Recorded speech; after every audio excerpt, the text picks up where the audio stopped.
you for being with us. I'm glad to have this opportunity of bringing the nuclear energy sector into the attention of our attendees. Just as it was the case for the previous sessions, we'll have 7 to 10 minutes from each and every speaker, and then we'll have questions and answers. I pass the floor to Mr. Lucian Rusu, President of Romatom. Good afternoon. Hello to you. I was paying much attention to you. I listened to all my 4 speakers about the investment program in Romania in the energy field. And I'm glad that I can convey those ideas to the trading companies which are a member of Romatom and from the Romanian Association of Under Pressure Equipment. Because we were directly interested to establishing a program after this model of Romgaz, Transelectrica and Nuclear Electrica. Romatom is a private law company in Romania represented at a national level. We are a non-profit and NGO organization, apolitical, made of legal persons from Romania and abroad. Romatom is the voice of the nuclear field in Romania. Nuclear utilities, assets and the merchandise providers from Romania. Romatom promotes the peaceful use of nuclear energy in Romania and the national nuclear program in Romania. Romatom is in charge of all the activities needed to get the association affiliated to the European Nuclear Association. We are a partner of the environmental protection industry. The impact of the nuclear energy in Europe, Mr. Chirica mentioned it as well, is reflected in 1,129,000 jobs and 507 billion euros brought to the Romanian GDP. We'll have 1,300,000 jobs and an even higher contribution to the EU GDP. According to a Romatom survey, we analyzed 68 companies selected according to their experience in completing the Cernavoda 2 works. We received replies from 42 companies with, for instance, 11 engineering and project management companies, 21 trading companies in charge with supplying equipment and products, and 10 companies about related services. Some members are interested in the Alfred project, proving their experience in other projects such as the new nuclear build projects and infrastructure projects. There are 2 companies which are directly involved into those projects. For the Alfred project, Walter Tostu and ourselves, which has been working in the IDE project for 4 years. The capacity of the nuclear energy network, distribution network, helped us purchase new operation equipment. Most companies analyzed implemented best practices to support their business in line with the management requirements. The level of instruction of the staff of more than 95% of the company is very good. They are highly qualified to work at such companies. The experience of this staff is quite extensive. Almost all the respondents have been involved in nuclear projects so far. In the Romanian economy, around 11,000 jobs have been created or work in the nuclear industry, according to Deloitte, and more jobs will be created, considering that the units 3 and 4 from Cernavoda will be built. Romatom recommends building a nuclear strategy to identify to what extent the Romanian state can ensure consultation and completion of some nuclear projects. Provide support for research and development in the nuclear field to develop industrial technology, for instance, advanced technology to generate nuclear energy. Develop educational programs for digital education and for identifying measures to train workforce and to provide higher education for this industry, for this field. Support the transport industry, for instance, hydrogen heating, house heating, and replacing such energies with cleaner ones.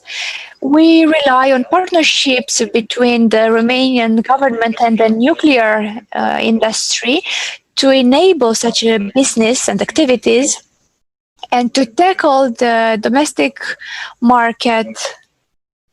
The local communities can encourage and support the strategies by promoting local capacities, especially in the defavored areas. This is what the main issues are. I wanted to observe the time frame assigned to me, and I keep hoping that the Romanian industry helps meeting all the investment goals presented so far in this summit. Thank you so much, Mr. Rusu, for this intervention, the first intervention of this panel, and thank you for opening the dialogue. I remind you there is a special nuclear panel in cooperation with the Embassy of Canada. Thank you, the representatives of the Canadian Embassy to Romania. We are now going to Canada. It's 6 a.m. there, where Mr. Robert is. Mr. Robert, you've got the floor now. Thank you, Gabriela, and hello to all of our colleagues in Romania and around the world. First of all, I want to thank Energynomics for inviting me to join this panel today. It is an honor to be on a panel with two very esteemed and experienced gentlemen like Mr. Russo and Mr. Chirica, whom I have met in the past, and it's a pleasure to work with them. I'm coming to you from Pickering, Ontario, where, as we know, it is now 6:25 in the morning. This proves that Canadians will get up very early in the morning to work with our Romanian colleagues in nuclear energy, so you can be certain of that. This is also a very special time in Canada, as July the 1st is our birthday and national holiday. So tomorrow, Canada will be 153 years old, which is really just a baby in European terms. So let me tell you a little bit about me first, before I get into the nuclear discussion. Any of you who have an interest in space travel will surely recognize the name Oberth. And for those of you who are not space experts, let me tell you that Herman Oberth, who grew up and did his early work in Mediaș, Transylvania, is one of the founders of rocketry and space travel and is renowned. If you Google the name Oberth, you will see much about Herman Oberth, maybe a little bit about me, and maybe a little bit about my daughter, Gemma Oberth, who is doing good work fighting AIDS and HIV in South Africa. So, but Herman is the man who I am most proud of and who inspired me in my early education to study aeronautics and space propulsion before I moved into nuclear. My parents emigrated to Canada from Transylvania, and I am very proud of my Transylvanian roots and my connection to a very famous Transylvanian and Romanian rocket science, Dr. Oberth. So let me tell you a bit now about the organization that I represent, the Organization of Canadian Nuclear Industry. So let me go to share screen. And I'll go to slide mode. So my discussion is about Canada-Romanian collaboration in nuclear energy, which has been going on for 40 to 50 years. I learned from Mr. Chirika just moments ago that the earliest time when conversation started was 1968. That would be 52 years ago. So we are, like Romatom, an association of more than 240 private sector companies that supply products and services to the Canadian and offshore nuclear industries. Like Romatom members, many of our members are also diversified companies that supply the automotive sector, the aerospace sector, and other high-tech industries.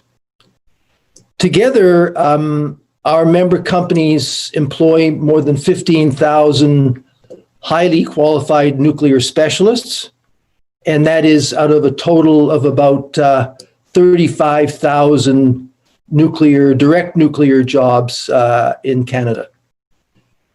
Our companies, of course, have a very strong background in CANDU technology, but we also have qualifications and skills to support pressurized water reactor projects, as well as the emerging small modular reactor projects in Canada and around the world.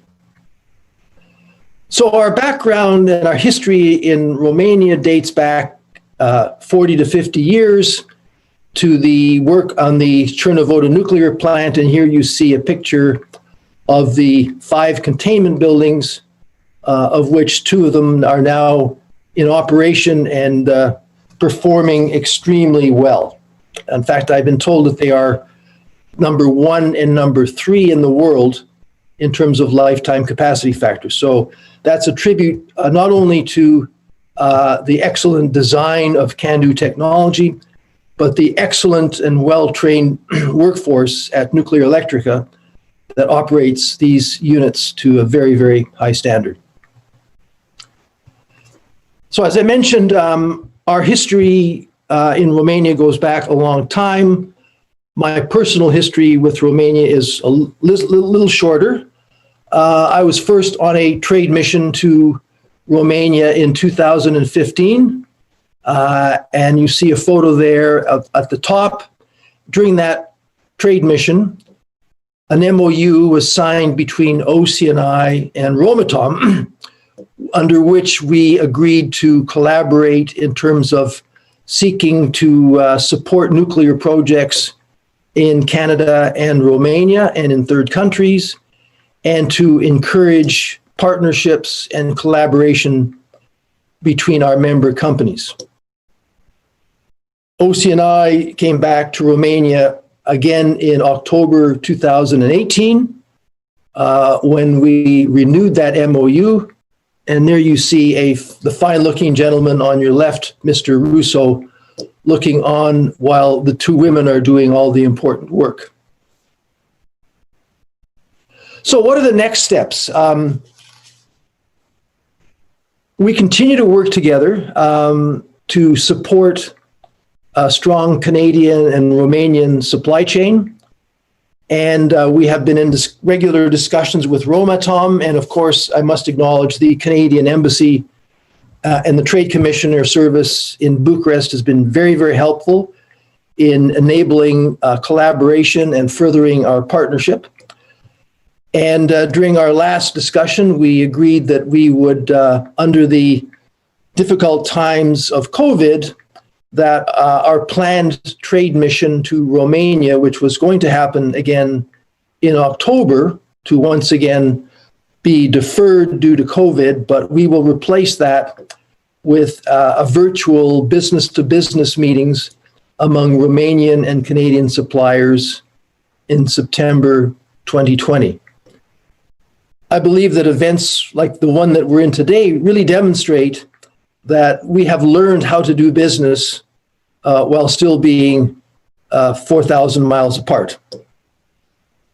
But we are optimistic that we will get this pandemic under control and that we are starting the very early planning for an in-person trade mission in March of 2021 to solidify those partnerships and enhance Canadian and Romanian collaboration on the potential Cernavodă 3 and 4 project. I'll now go to stop share.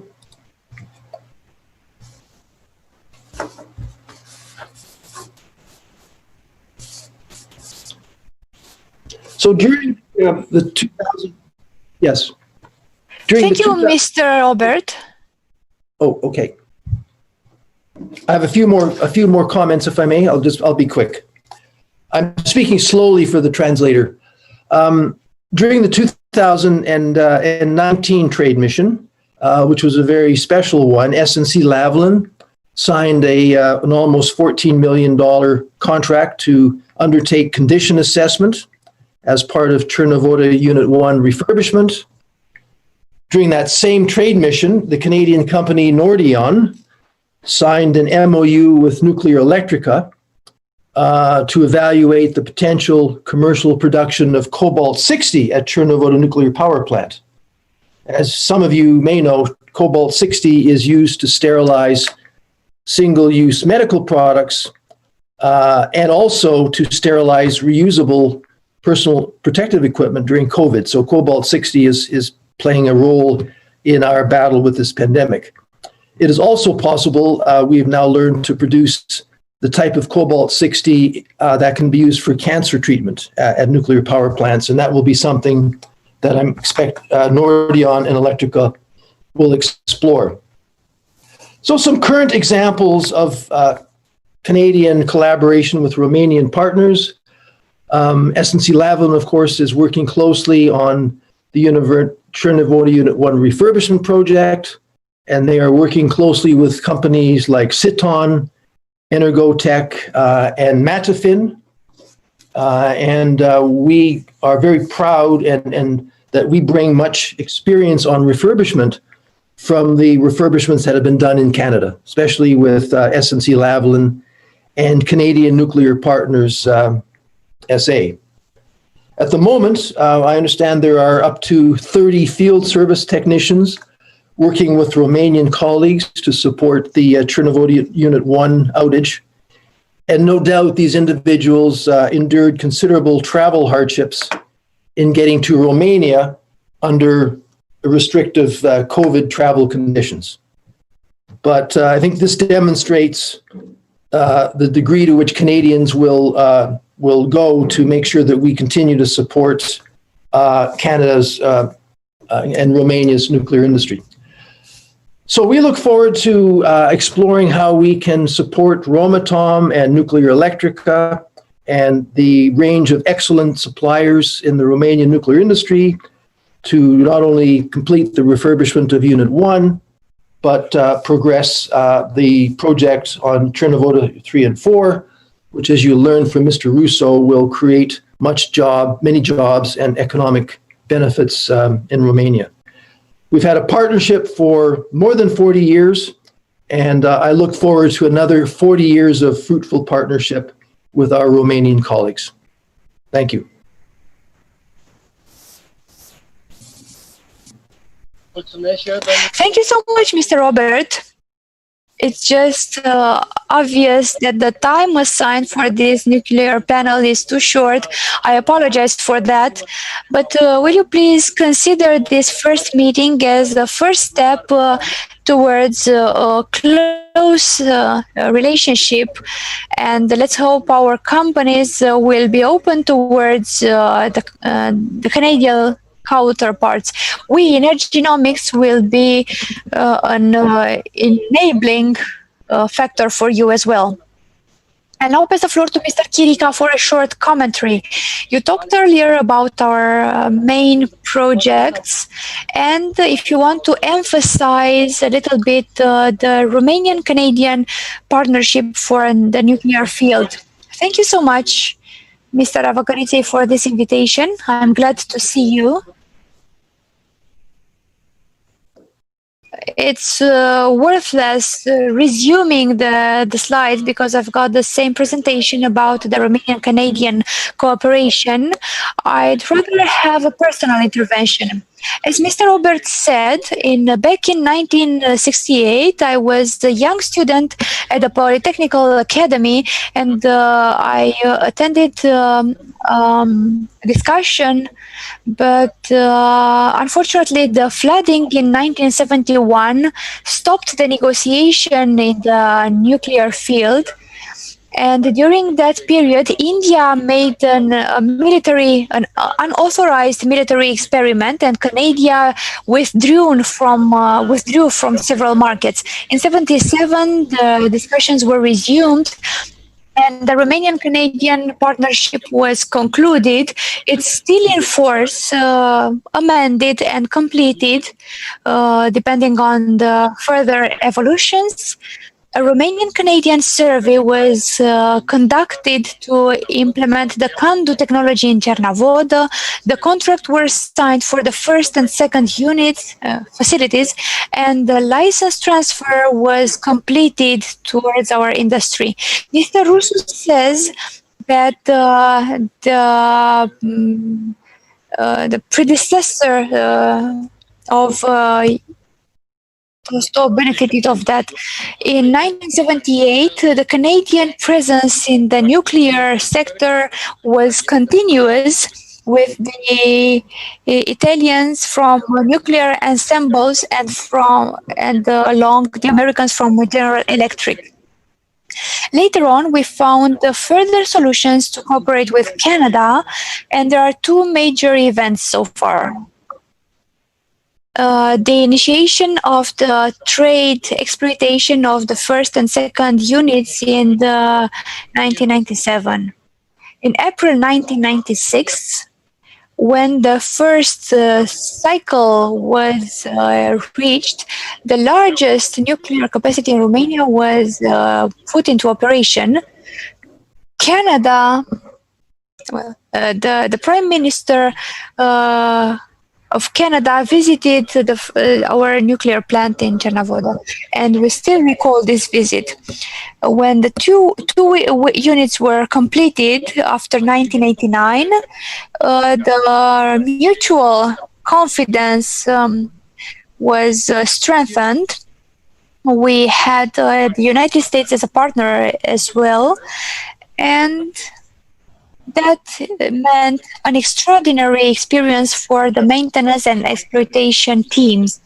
Then those teams laid the basis and created the nuclear security culture, whose logo is safety first. Whatever you do, will you please think about the impact on the nuclear security? Canada was and is our main partner in the nuclear industry.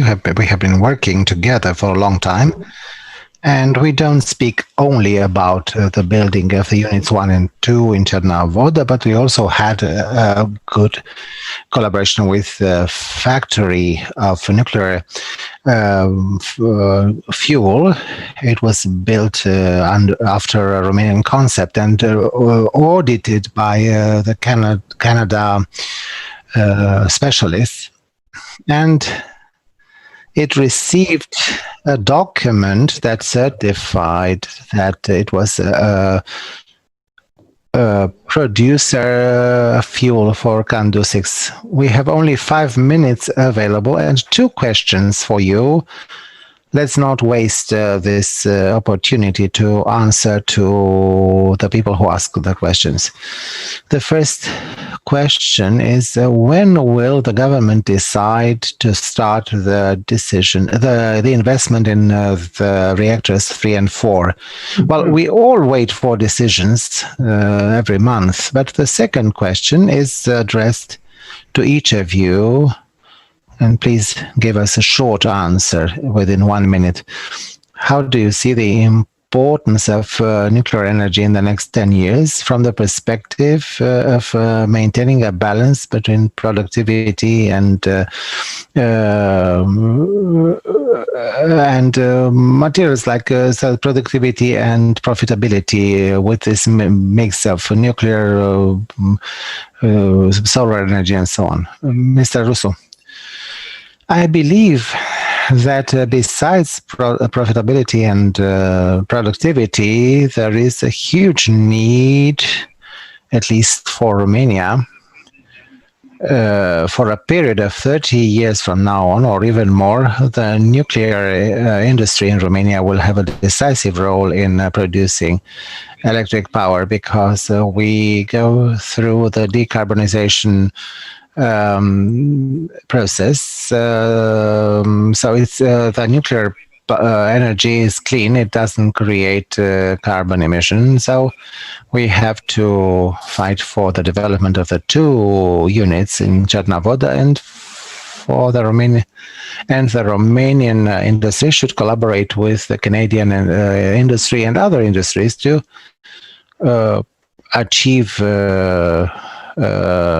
throughout the world what can be done also in Romania. Mr. Ron Obert, could you please give us an answer, the balance between productivity and profitability, maybe also with a reference to the Canadian situation? I don't know the energy system in Canada very well. Okay, thank you. The province of Ontario has made a very strong commitment to nuclear energy and will be investing $25 billion over the next 15 years to extend the lives of 10 more nuclear units, 6 at Bruce and 4 at Darlington. And that investment decision was based upon several factors. One, of course, is that the industry creates a lot of important jobs and economic stimulus in the province of Ontario and in other parts of Canada. So there was a good business case. But Ontario also very wisely shut down all of its coal units in 2014. So we have one of the cleanest electricity jurisdictions in the world, and the air in Ontario is clean. And we make a very important contribution to climate change in Canada and worldwide. So I can't stress enough, with Romania having a good nuclear site and an excellent nuclear operator, that nuclear should be part of the climate change solution and can also produce life-saving medical isotopes, which generates not only some profit, but is a great good around the world.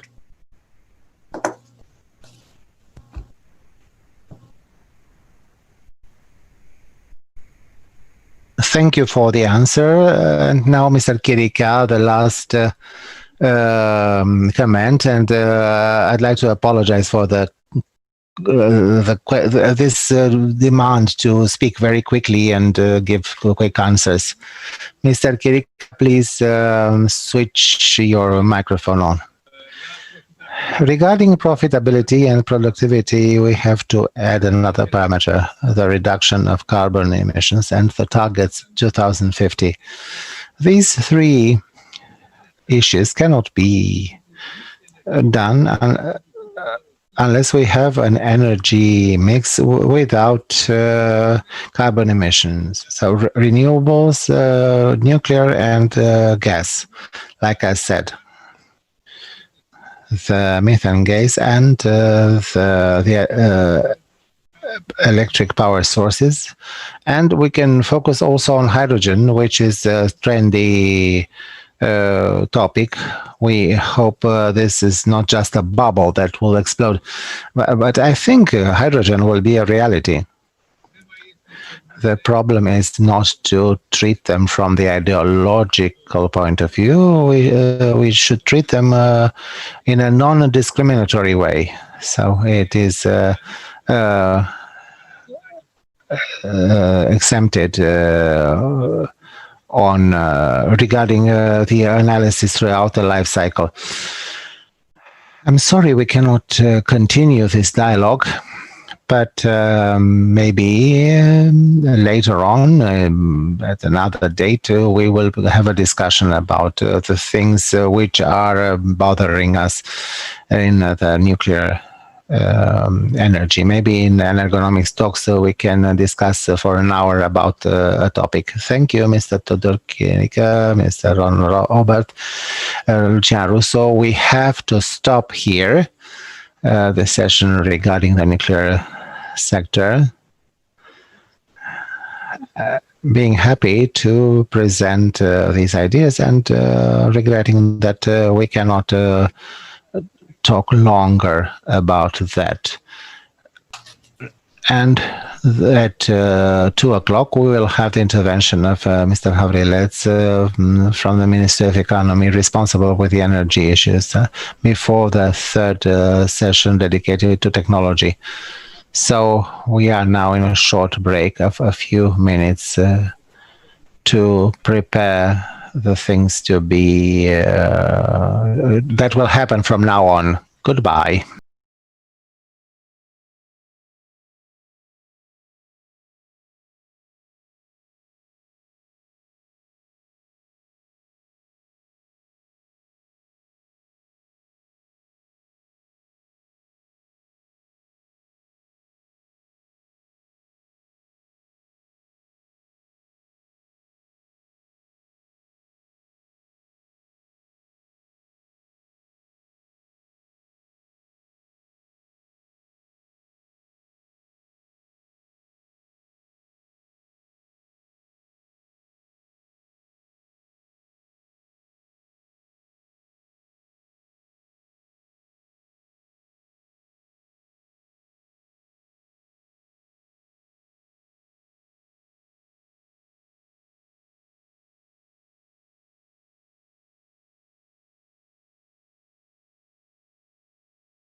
When we work continuously, you are doing this as well, and I've always been close to Energynomics and its action.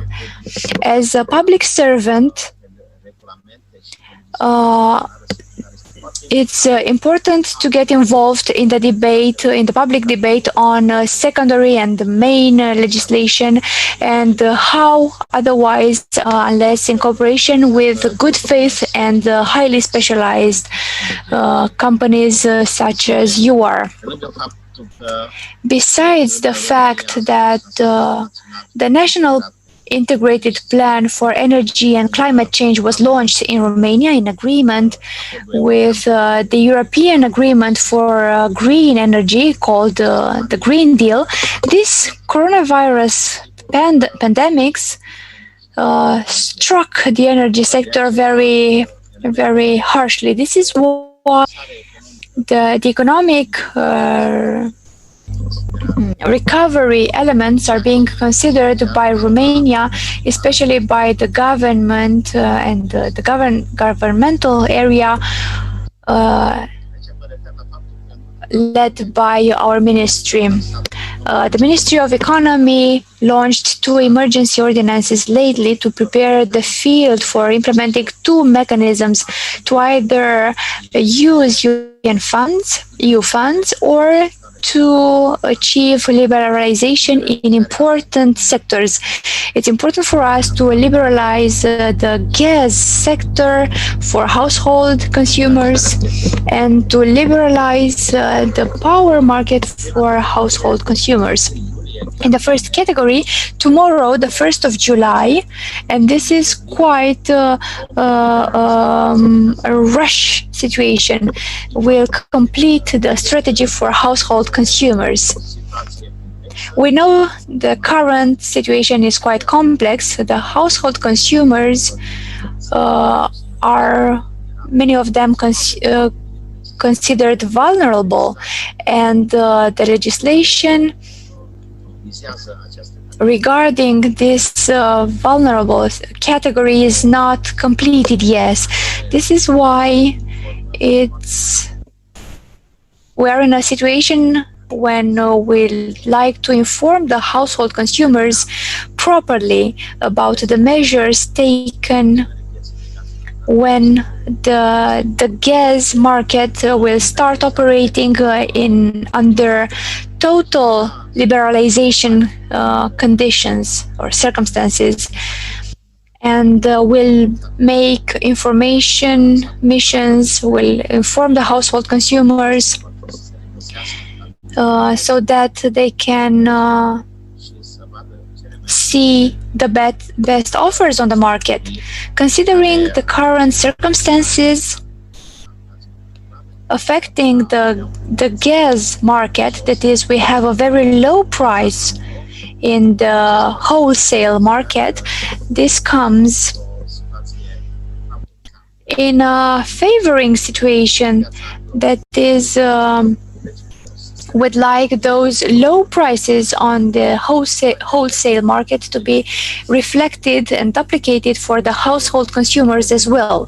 The Ministry of Economy, Energy and Business Environment launched an emergency ordinance a few days ago, providing the suppliers with household portfolio with an opportunity to increase their transparency, their non-discrimination, so that such suppliers can establish a highly competitive price by lowering the purchase price on the market.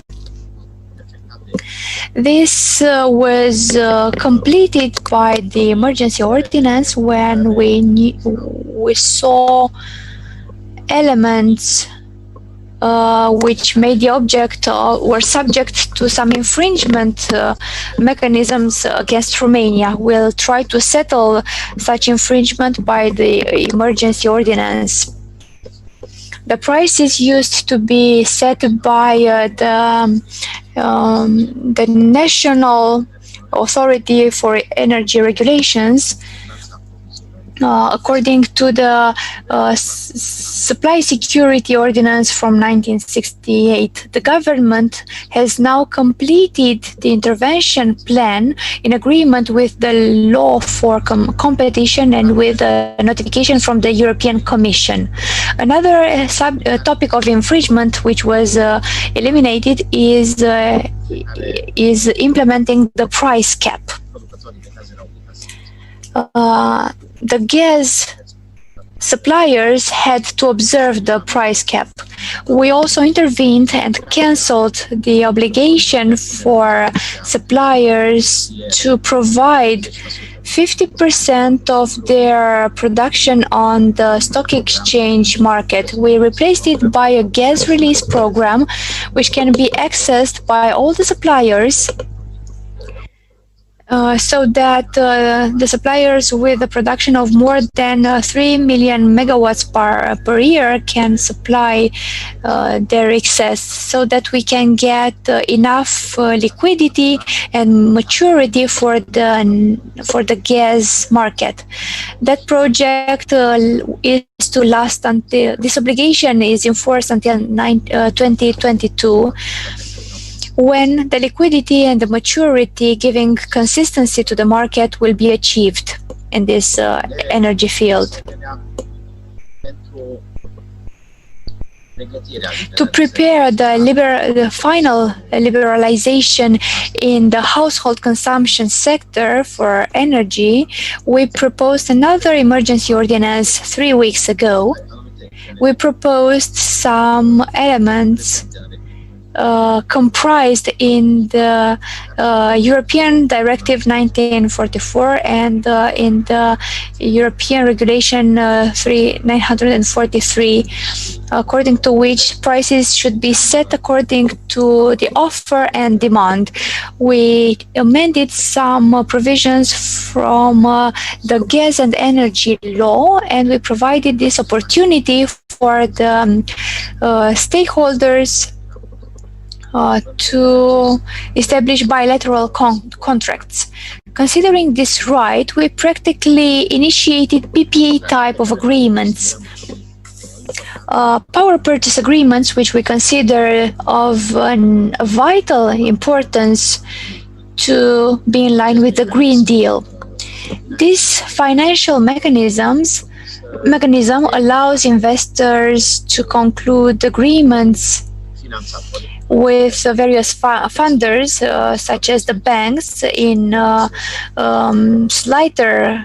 lighter conditions, so that they can support the renewable energy market. As you know, Romania has met the 20% renewable power requirement in 2017, that is 3 years before the final target, which was established for 2020. The National Integrated Plan established an ambition target for Romania, 13.7 compared to the neighboring country, 30% compared to the neighboring countries, which established 23%. And it is much related to developing the offshore power production. The offshore wind is an opportunity enabling Romania to have a huge opportunity. 22 gigawatts of power, of wind power with fixed foundation on the bottom of the sea, 50,000 megawatts in the wind farms of a floating type. This enables Romania to be, starting from 2025, a net exporter of energy, as we all wish. With the amendment of the Offshore Act for gas, we expect the restrictive measures for foreign investors to be eliminated and to be an important exporter of gas starting from 2024. This is the state of play right now in Romania. Thank you so much, sir, for exposing those topics important for the Ministry of Economy, Energy and Business Environment. We've got the question floor now. There's a question asked by one of our friends who are following us online about regulating the liberalization of bilateral agreements. You talked about those PPAs. The feeling in the market is quite mixed. It's not clear whether such agreements can be concluded or there are still risks. Yes, such agreements can be concluded based on Ordinance 74 in 2020. They are viable, they are thoroughly regulated. The Regulation 943 is a very solid European piece of regulation, so such PPAs are well prepared. And the remark about the offshore projects, that is the most expensive investments per megawatt. Are all the other investment projects done so that we can get busy with them? There's a survey of the European Commission about installing wind farms in offshore. This survey shows that Romania has got a huge opportunity to manage this wind resource. There was a comparison between Romania and the UK, saying that the success of UK in terms of wind energy has been processed longer than 20 years. And the infrastructure in Romania has much been improved. And the investment cost is much lower in Romania. That is why Romania can reach such a development level within 5 years. This is why Transelectrica channeled its investments to take over the excess of power in that area. You know that the offshore parks are located in the same area, and from Transelectrica's point of view, this is not an issue about taking over enough amounts for the national grid. The photovoltaic panels were included in a 5,000 megawatts project. Thank you so much. We've got 1 minute and one question left about the nuclear sector. What are the perspectives to start investing on the new reactors, or at least one of the reactors? For this type of investments, Romania has signed a memorandum and approved one of those MOUs to approve the strategy for implementing the support framework for the difference agreements. This mechanism will help the investment in power energy when there's no possibility to introduce a public bid mechanism. The support mechanism in under such circumstances is the difference contract. And establishing the level of support will be established through a direct call for bids. We are considering developing our capacities in energy by nuclear sources, that is the third and the fourth nuclear reactors. As we all know, the EU funds don't necessarily provide such a support structure. Thank you so much, Mr. Nicolae Havrilets. It's 15 past 2. We need to stop this conversation, but I'm waiting forward to hearing from you by the end of this event to have a conversation with Mr. Richard Morningstar about regional cooperation. This is one of the most important topics for Energynomics. So we had Mr. Havrilets with us. Thank you for getting involved and for attending this edition of our Energy Summit. We are now passing the floor to the third panel, that is Technological Solutions, Strategy for Technology, Digitalization and Automation. We'll greet the speakers for this panel. You'll see that many of them are foreigners. They represent large companies in technology, which once more are interested in energy. I'll now pass the floor, therefore, and I invite our guests to turn on their cameras. We'll be talking about strategies for technology. Sorin Cheran from the Artificial Intelligence Strategy, Oana Bucur from PPPG, Mr. Ogata, and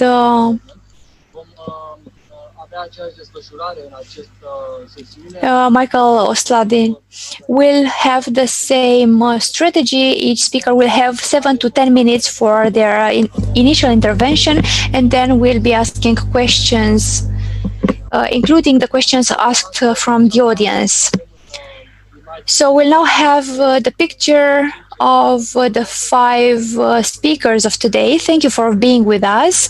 Things should be all right from a technical point. We made some tests earlier.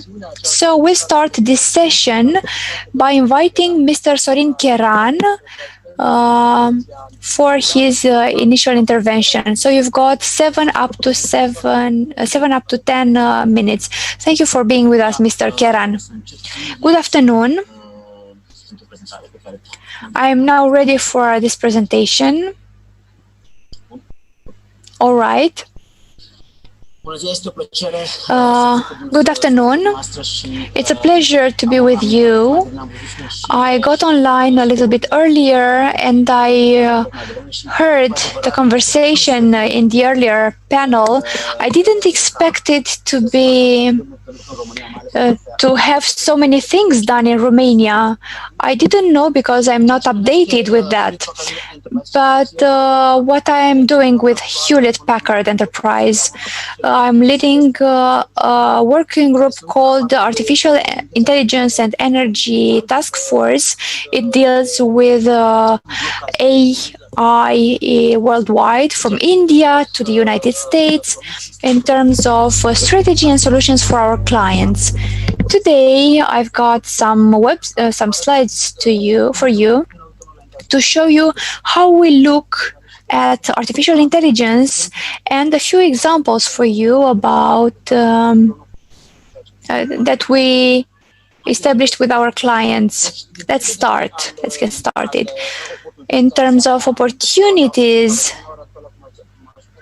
with most of our clients, this is an edge-to-cloud opportunity. Why do we call it like that? We are dealing with artificial intelligence. Data is the most important into this equation. And if we talk about everybody involved in this field, and we'll see the interventions of for the other colleagues from the panel, the ideas are very, very interesting. And this is why there's quite a cycle. Data in the cloud are generated by sensors, by clocks, by devices, by various pieces of devices which we have in an oil and gas field. So all those sensors generate data. What happens to all this data? Where are they taken? Where are they treated and processed by servers? This AI model is put back on the servers or other structures. Why? In order to perform a prediction. And this should be transformed into an action that will be transformed into an advantage for the company. So practically, we from the edge, then we go to the cloud, and then we go back to apply what happened in the cloud. And this is says that by 2022 we will have 55 billion devices that will generate 75 of the data generated worldwide. So trying to use the data generated by the devices is a critical thing. So AI freed the whole thing because it puts the intelligence there where it's generated. Now, we are working with customers from various industries, from banks, from retail, medicine, service providers, autonomous driving, but also in the field of energy, which is our strategy from the point of view of the AI. HP would like to optimize, orchestrate, and operationalize AI. So we working with our customers. So we saw that everyone starts with a small test, but how can you use this test in the production? And this part is critical, and this is why we look into the optimization, the orchestration, and operationalization. From the point of view of energy, I can give you some examples. They are all projects devised with various customers. In energy, we look at upstream, where oil and gas companies, and not only see how to extract the oil, how to perform the analysis before they understand exactly where they will perform the exploration. After that, how they are able to maintain the well and the structure in production, how to optimize what I extract from the well, and worker safety. Since we have this idea of back to work, many customers have resumed the production, distancing, thermal cameras, and so on. So these are buzzwords. And now downstream, this is what the companies go send towards the distributors: predictive maintenance, how we perform the demand management, energy theft. Then we have energy trading. We see which is the quantity of gas or which is delivered to the distributor and how much the people consume. So this is the difference between how much is delivered and how much it is consumed. It's important for trading. And then some examples: pipeline maintenance optimization. Everywhere where there are pipelines, we look around the pipelines to see if there is a corridor of 50 meters left and right, to see if there's any change, or if someone built a structure, or if something fell down. Or it is a very interesting project. Then load forecasting, we use machine learning to see which is the real demand and the supply in oil and gas, to see how much product is sent through the pipelines to the distributors. Then fault segmentation. What does it mean? The companies try to perform the exploration itself. Many of our listeners know they perform an ecography of the land, and we have to understand exactly which are the various segmentations in the volume to see where the oil layer could be, and so on.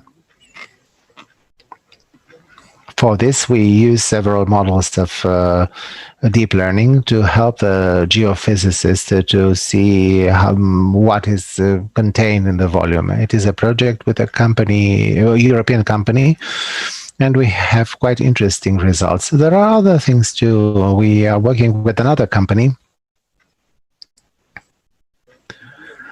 a wind energy company, and we're using drones to see if there are any problems in the area of the windmills, so to speak, and then we perform a real maintenance analysis. So there are many fields, and the energy field uses a lot of data at the level of exploration or consumption of the customers or distributors. So having data from edge to cloud in the field of energy, we can use a lot of models of machine learning, deep learning, and AI. So together with the customers, we want to optimize the processes, especially in where we see an acceleration of the acceptance of a strategy regarding data and use of modeling. Thank you. In fact, one of the questions we already have for the participants is related to the situation of the pandemic of COVID-19. So the winner of the COVID crisis is the digitalization. This is what a friend of ours in My Connector says. Then he asks a question which is related to smart metering and software solutions for power grids, but we will speak about this later. Now I'd like to give the floor to Juan Nabuco from the Federation of the Employers of Oil and Gas, because the ideas continue the idea opened or presented by Sorin Kenan. Juan Nabuco, you have the floor. Thank you very much, Gabriel. Sorin, I liked your presentation very much, and since I've been working in the IT industry, I see that some colleagues are very passionate, and you are one of them. Thank you for the presentation. Now I'd like to give you the perspective of the industry to understand why at the level of the Federation of Oil and Gas, we needed a task force for digitalization. I'm the leader of this task force to understand why the adoption of these solutions is not at the level that we would like to have as operators in the industry, and you as IT companies from the market. And I will try to start from a business perspective regarding the evolution of the industry in the last period, meaning that traditionally, in the last 6 years, the industry focused mainly on the reduction of costs and on efficiency, due mainly to the decrease of the oil price. The digitalization focus was originated from this direction.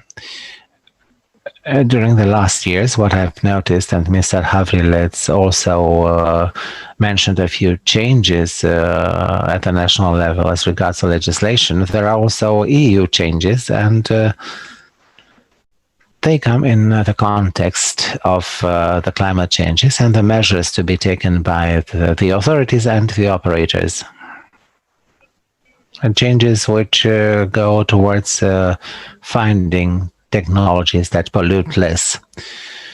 All these modifications and forces leave a mark on the industry, which, and we will see it in the next years, will suffer a profound change. Now, coming back to the last months, because the friend of the pandemic was the digitalization, but it wasn't the friend of everybody. Or the pandemic was not the friend of everyone, because regarding the oil and gas industry, we see that this brought the biggest crisis in the last 100 years, because it came from three directions.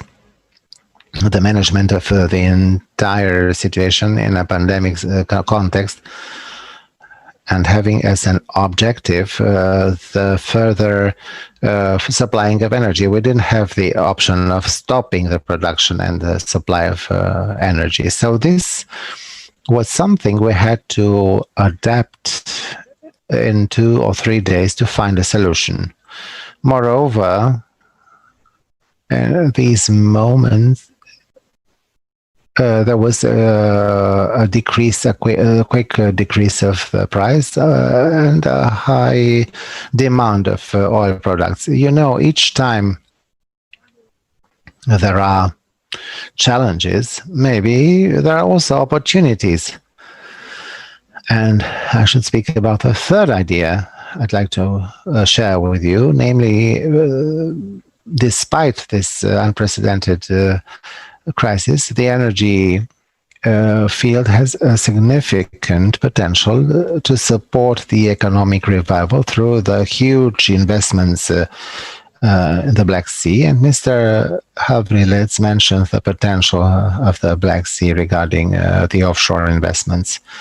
Now, going back to the digitalization, it was a longer introduction, but it was necessary to understand that for oil and gas, the digitalization is a necessity which is quite profound, because we believe that through digitalization, or we find in digitalization, the answer to many challenges that the industry has right now. Regarding the digitalization, there are three main directions of the industry. On one hand, solutions, about which Sorin discussed before, and the colleagues will probably speak about it. But first, I'd like to speak about the general level. Let's remain in Romania in the context in which we know that we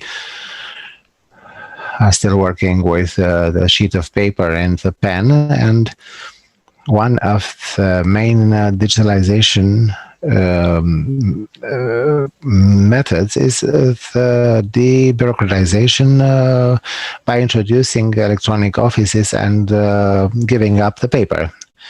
And one goal was the introduction of the electronic signature. And to tell you how the industry, which is suffocated by red tape, can react. OMV Petrom led a huge process of introducing the electronic signature with the suppliers, the authorities, and so on. In 2 or 3 months, we had the possibility of having more than 4,000 employees using electronic signatures. Almost all the customers with the contracts and addenda and the authorities and RMM and so on, we were all able to digitalize most of the interaction with them. Now, I would speak about the second aspect related to digitalization in our industry. And it's important to say that together with all these instruments, the discrepancies between what the tools can do and what our employees can do, there is a trend that this discrepancy would become bigger. So we have a program, it's a pilot, regarding the increasing of the competencies of the employees, and not only the digital competencies, but also soft competencies, which are in a way necessary to better understand the digital competencies, like collaboration, creativity, adaptability, and proactivity. And last but not least, technical competencies. You know that after introducing the agile methodologies, the project management should have a dual character, which for a traditional industry with a lot of capex might seem unapproachable, and maybe more familiar project management methods will be handier. But in agile project management, we registered a clear progress. And now let's talk about the solutions that really mark the digitalization of this industry. And I'd like to thank you, Sorin, for discussing about the big data cloud, for analyzing earthquakes, proactive analysis of wells, and so on. These are the mostly used applications that we see in the industry. We know there are companies in our industry that were able to have quicker access to data. They reduced the drilling time with the real-time monitoring. They reduced the processing time for the wells and so on. And but here we have a big problem. In Romania, we have a big problem caused by the fact that some of the data we need for obtaining such competitive advantages, I don't know if you believe me, but they are still put in folders, in paper folders, because the data is still classified based on older orders that didn't take into account this quick development of technology. So we are in a way blocked. We cannot adopt these technologies. We asked for the declassification of the data and maintaining the regime of confidential data. And this action, we hope, will be so this measure hopefully will be taken by the National Agency of Mineral Resources based on an order that was modified latest in 2013. As a conclusion from my part, the industry needs digitalization. It's a lot of space for digitalization, but big data analytics, cloud computing technologies are yet inaccessible to the industry because the documents are still classified according to the current legislation, and we cannot speak about the digitalization of such a vast industry if we cannot access such such data. Thank you, Wana Bukur from the Employers Organization Oil and Gas. It's quite encouraging for the next speaker. I wanted to give the floor to Mr. Mikhail Osladil from IBM, who will speak also about big data. Thank you for this opportunity. But I'd like to know which is the perspective of IBM on this issue. So, Mikhail, you have the floor. Okay, so thank you. I hope you can see my screen and you can hear me. So first of all, thank you very much for the opportunity to speak here at this event. My name is Mikhail Osladil. I work for IBM for the CEE headquarters as Energy and Utilities leader. So let me start the presentation. Basically, many of these things were already said, so that is good because I will save some time for the other slides I've got prepared for you. But anyway, there is lots of disruption, lots of changes in the energy sector. That's clear. Disruption, that's a complex of things that are changing. Basically, decarbonization, we are changing the structure of generation quite dramatically for many countries in our region, in Central Eastern Europe. Countries like Poland or even Czech Republic, which rely on coal generation. These concepts will need to be left in a couple of years, will need to be replaced with something else. Then we have the let's say new kind of resources which are being implemented in the grids. Small devices, let's say small plants which generate more or less randomly, or at least not predictably like we were used to in the past. So we need to basically face all that, and all the players in the value chain of vertically integrated utility need to handle that somehow, basically. So more than ever, we need to utilize all the data we have to get some valuable information out of that to be able to drive the business in this new era, in the era of circular economy and so on. So you can see lots of concepts here on this slide. My predecessors have basically spoken about these. So in general, we have lots of data.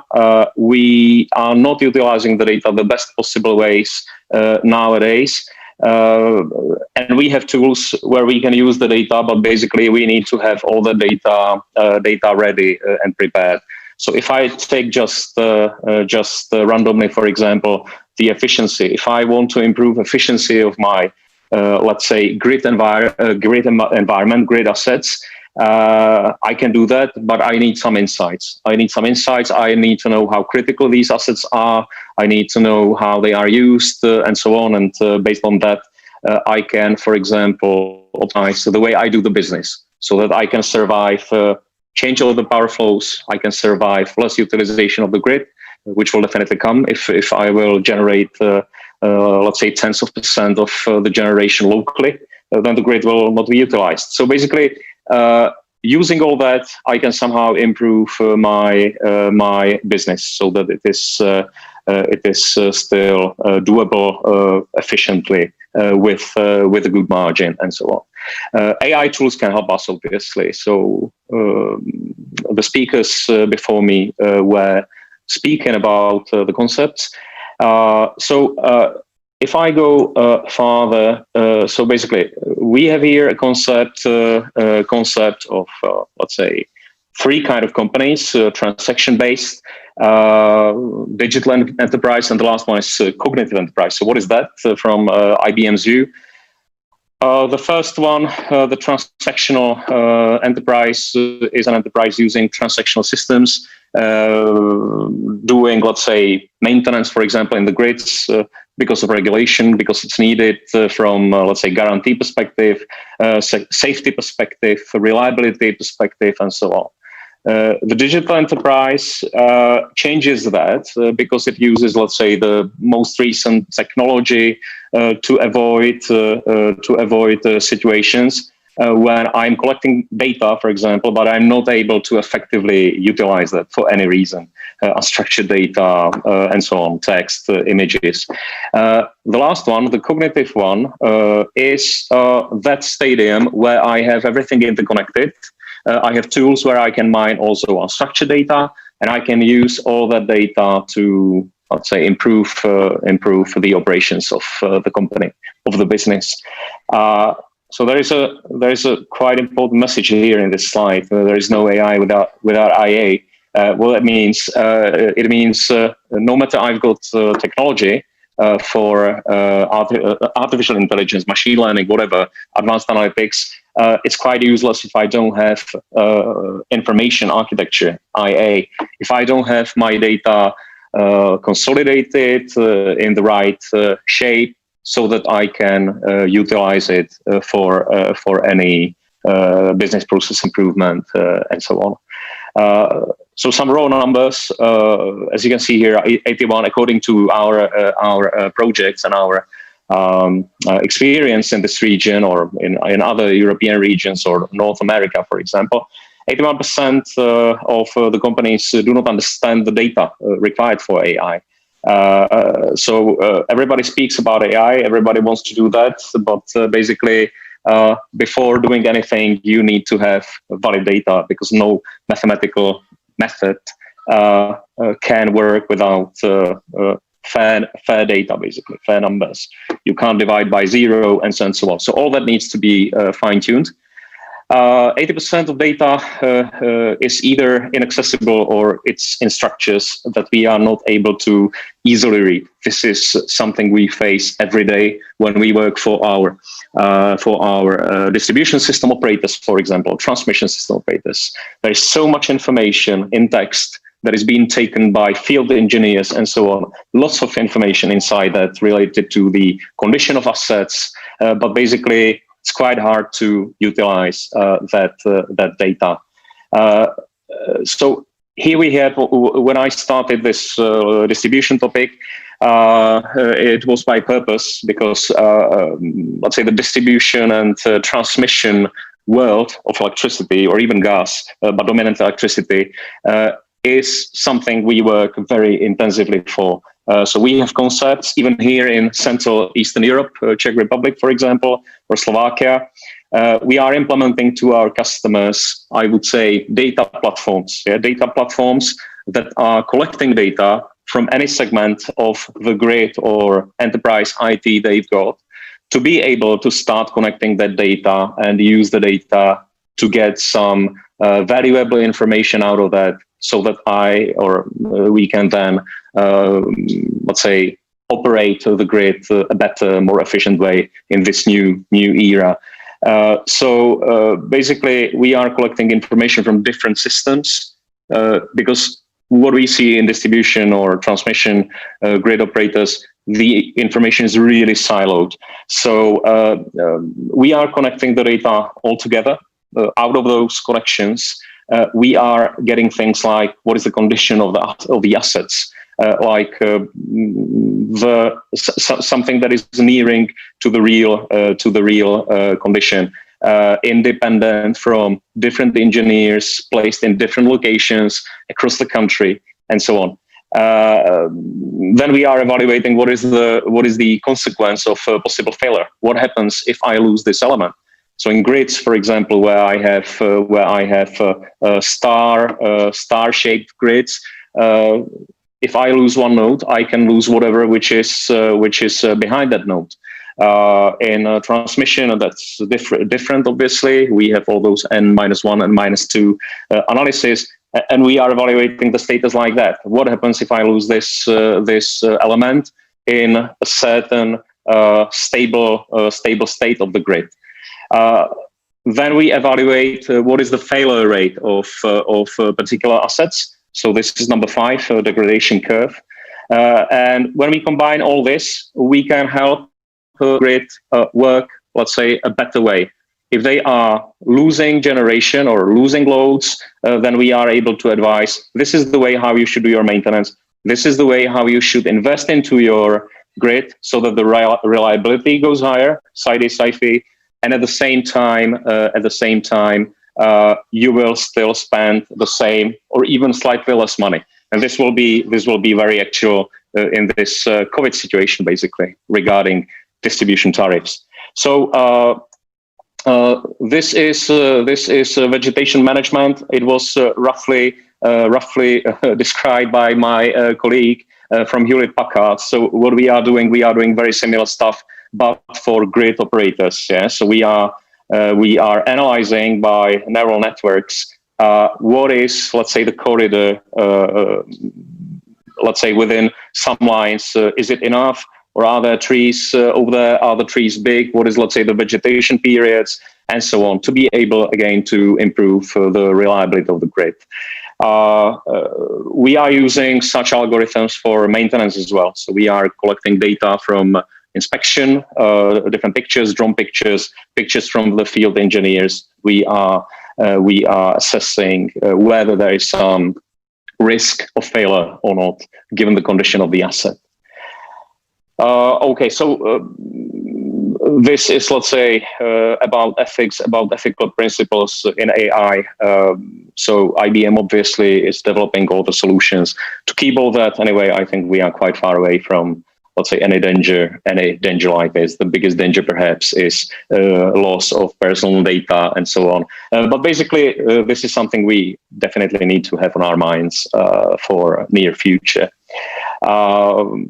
And that's it. Data is oxygen. We need data.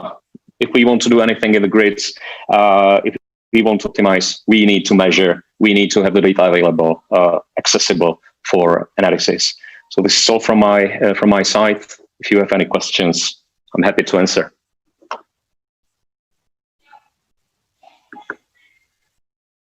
Thank you so much, sir, Michal Osadil, for your ideas. I think it's high time now to pass to the other giant represented in our third panel today. So we'll all be eyes and ears to the Google representative. We'll now be hearing from Mr. Koch from Google to share his ideas with us. And then we'll have some time for a few ideas, questions and answers, questions asked by the audience. Mr. Thurston Koch. Thank you, Gabriel, for the introduction.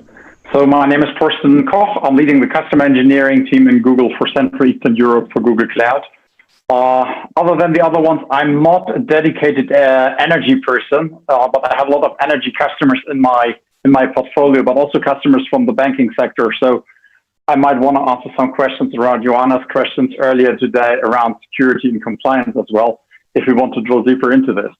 And so I'm the last speaker, so I'm lucky I don't have to talk a lot about what the companies are looking for and what's happening in the energy sector.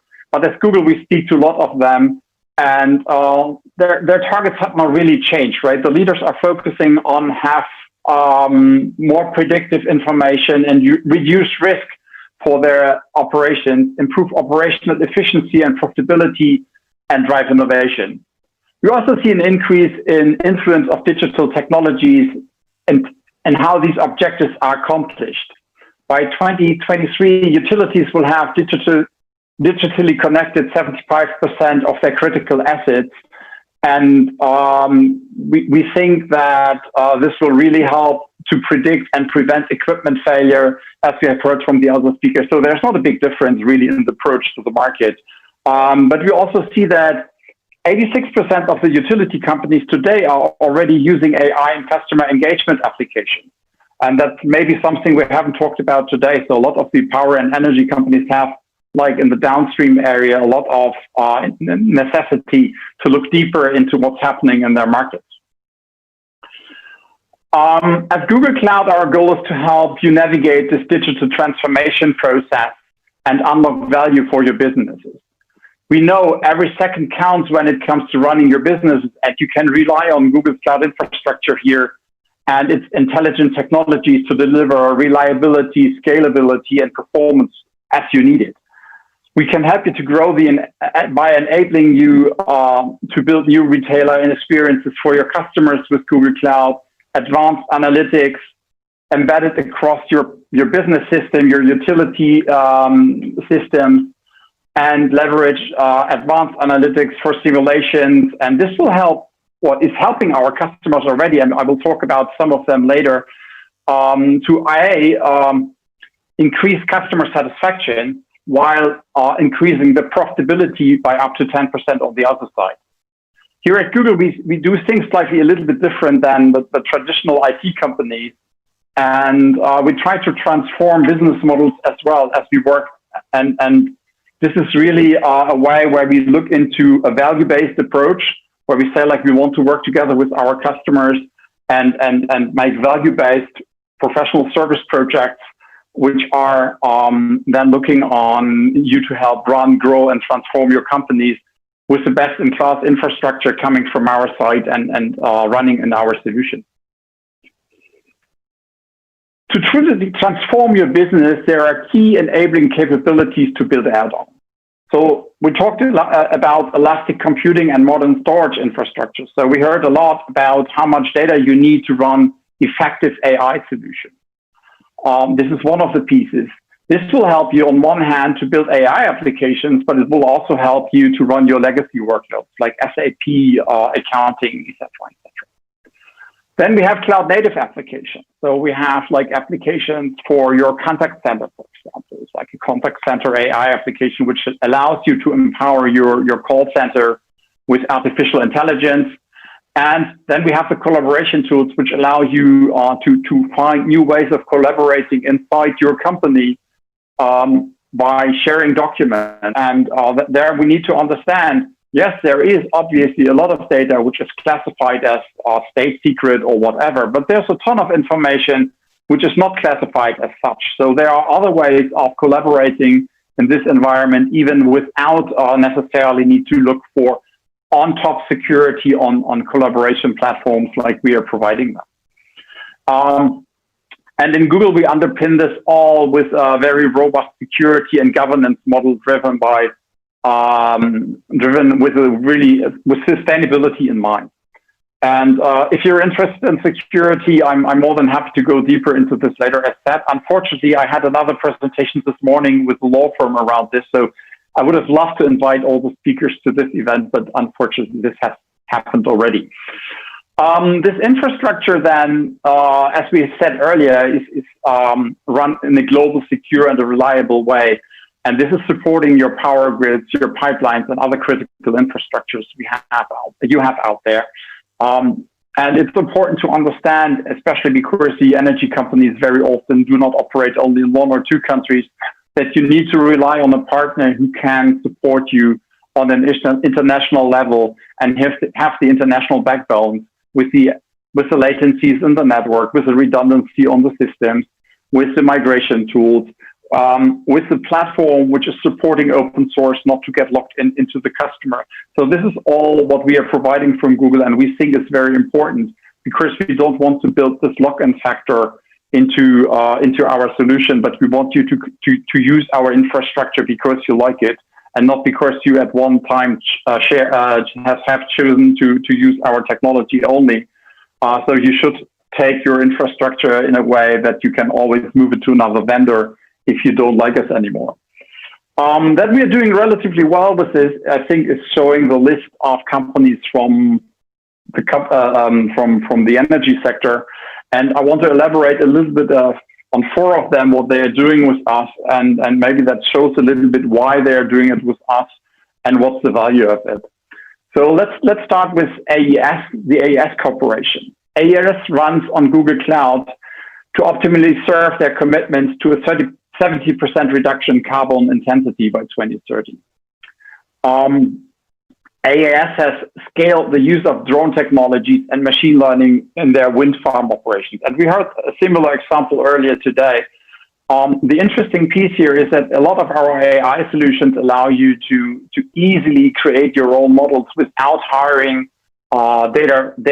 machine learning specialists or data analysts to build these models. So we have models which allow you to more or less automatically generate analysis models for, in this case, wind farms.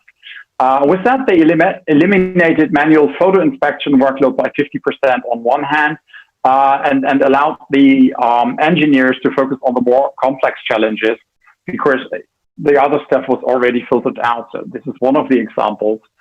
Let's go over to EDP. EDP uses Google Cloud to power their customer experience. So they came to us with an offset of 400 applications in a very complex infrastructure.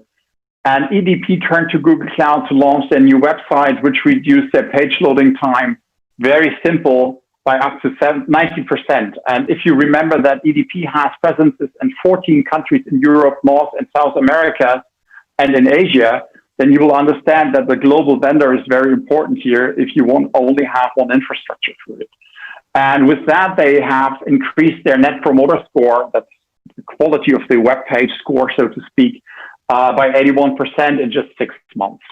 And then they moved on and did the same with Google App Engine for their mobile application.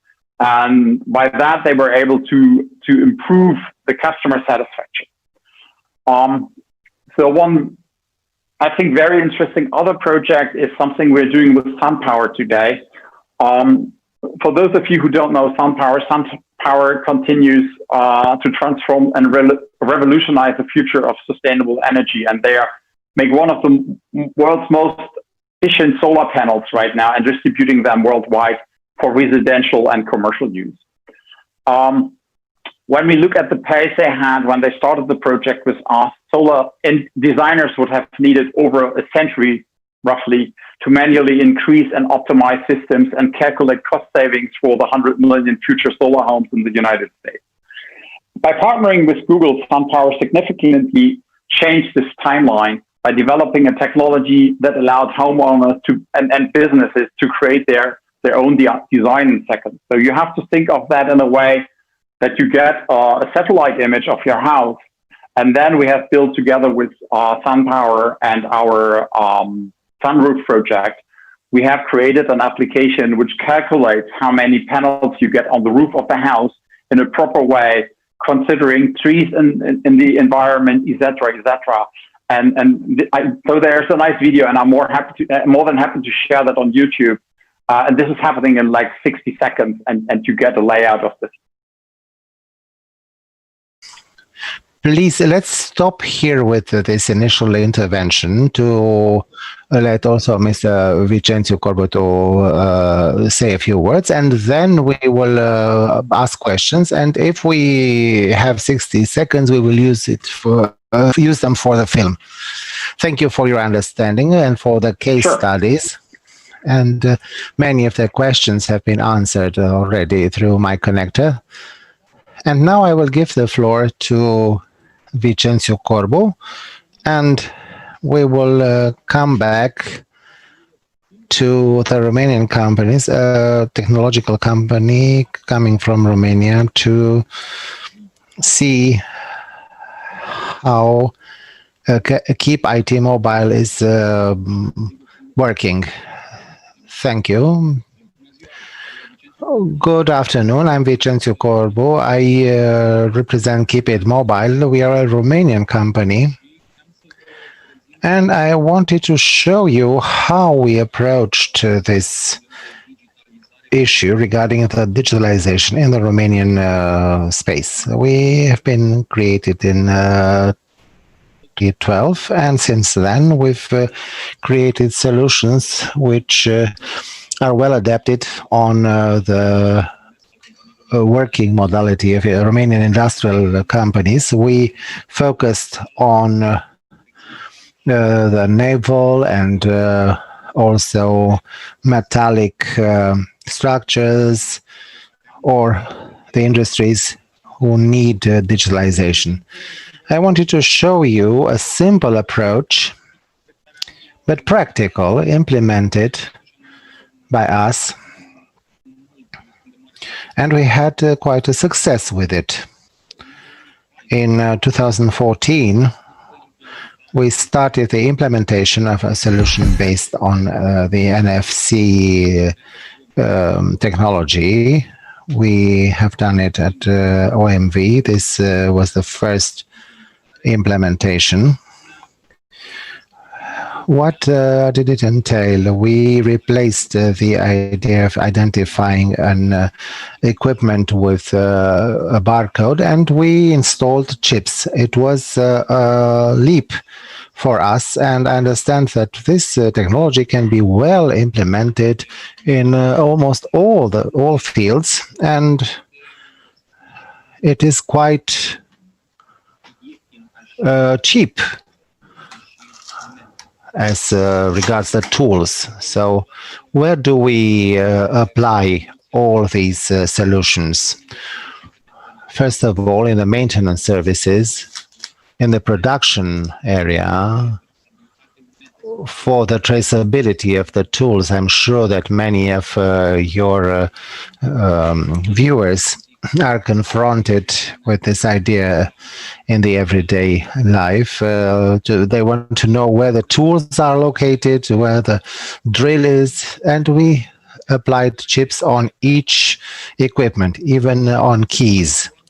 So only using a smartphone, anyone can transfer or know where the equipment or the tool is located. These solutions are easy to implement.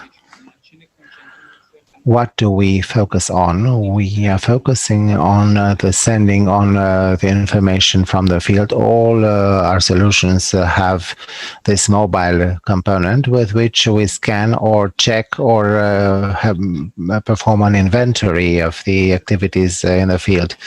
If we talk about an oil and gas company like OMV, if you want to know quick information in real time about a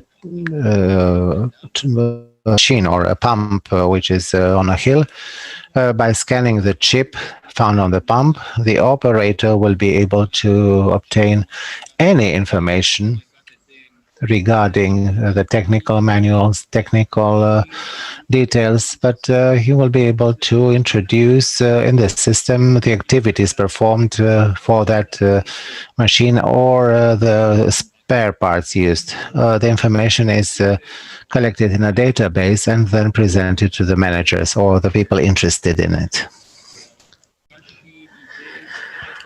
As an idea, in this period, we reached 7 mature solutions. Here you see each solution, which each solution is addressed to a certain industry, but it can be implemented for several needs. But like I said, they are all compliant Industry 4.0.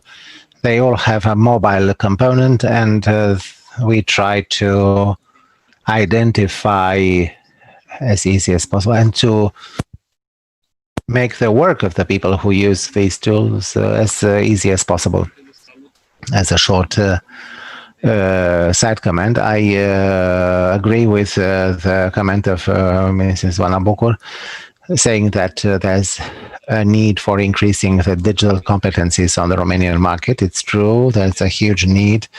It is a big problem related to the digital competencies, and the companies who offer support for this must be applauded.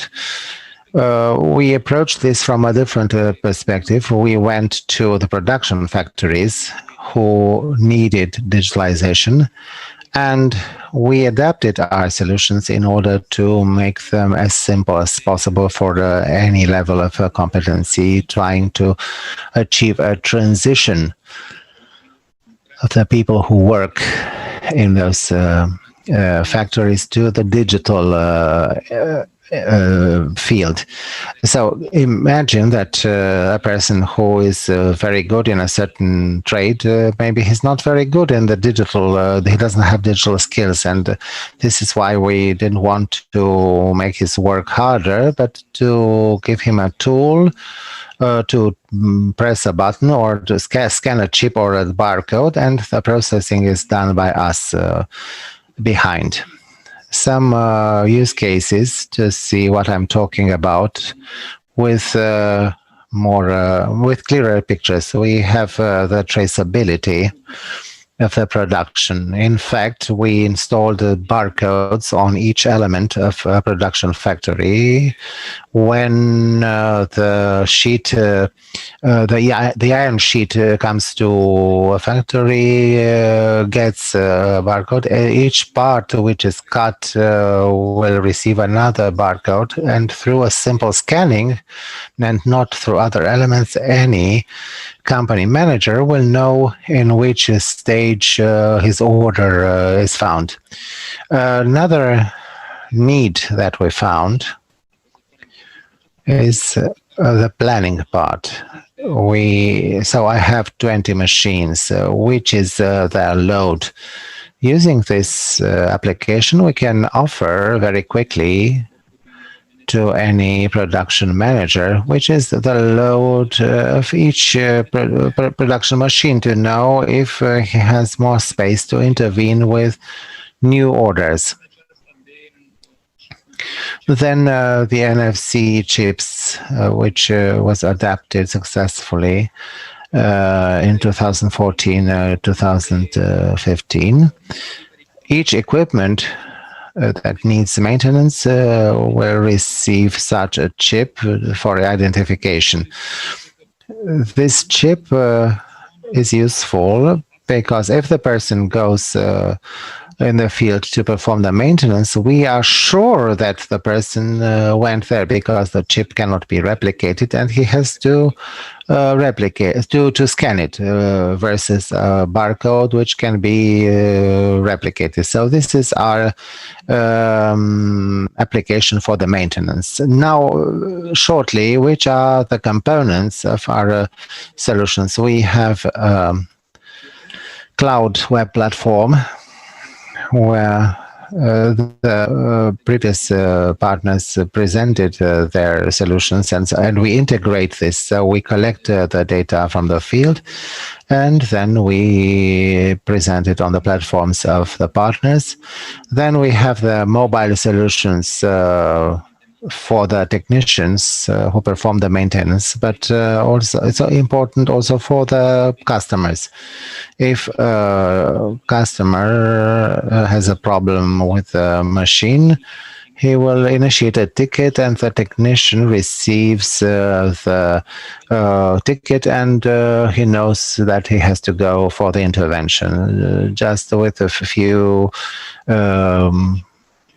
chips and a set of NFC chips. I hope I didn't exceed my time. Thank you for your attention and for listening to my solutions and how we applied the digitalization on the Romanian market. These solutions try to answer clearly to individual needs.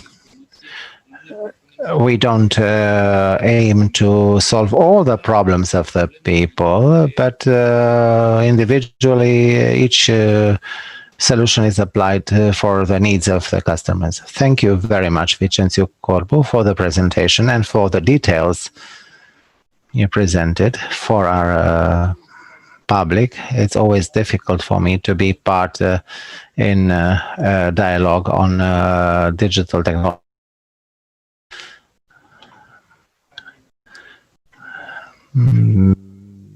Because it's true, in the last months I had the opportunity of being together with various experts in February and the whole day. And then 2 webinars where experts from big companies talked about the solutions which are useful now in the energy field. Thank you once more to everyone for the presentations. And now we have about 17 minutes for questions. And I will start with a question which is probably fitting to those, or it is relevant for those who are not necessarily active in Romania, but in their neighboring countries. Which is the perception of the Romanian energy industry regarding the technology and automation compared to other countries, Hungary, the Czech Republic, countries of which Romania is part of this group, or with which it is compared. Mr. Keran, maybe you can say a few things. Thank you, Gabriel. From the point of view,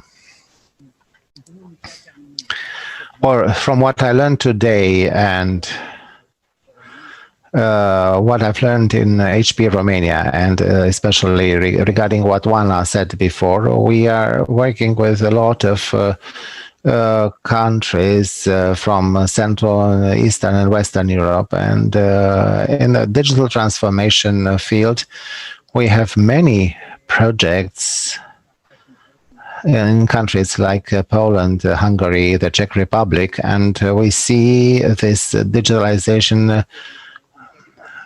Oana said something about paper and pen and the fact that you cannot work with some data. It was a shock for me. But regarding the oil and gas outside Romania, we see that the digitalization process is started. So we work in the field of earthquakes, predictive maintenance, customer experience, video analytics. We are working with many chains in the EU. But there are many companies who work in Romania and also work at the European level. So there are some examples. But we usually speak what happens in Romania, but at the EU, if I compare the situation, I don't think we are much behind the other countries. So I should say that Romania is not lagging behind. So we have access to data.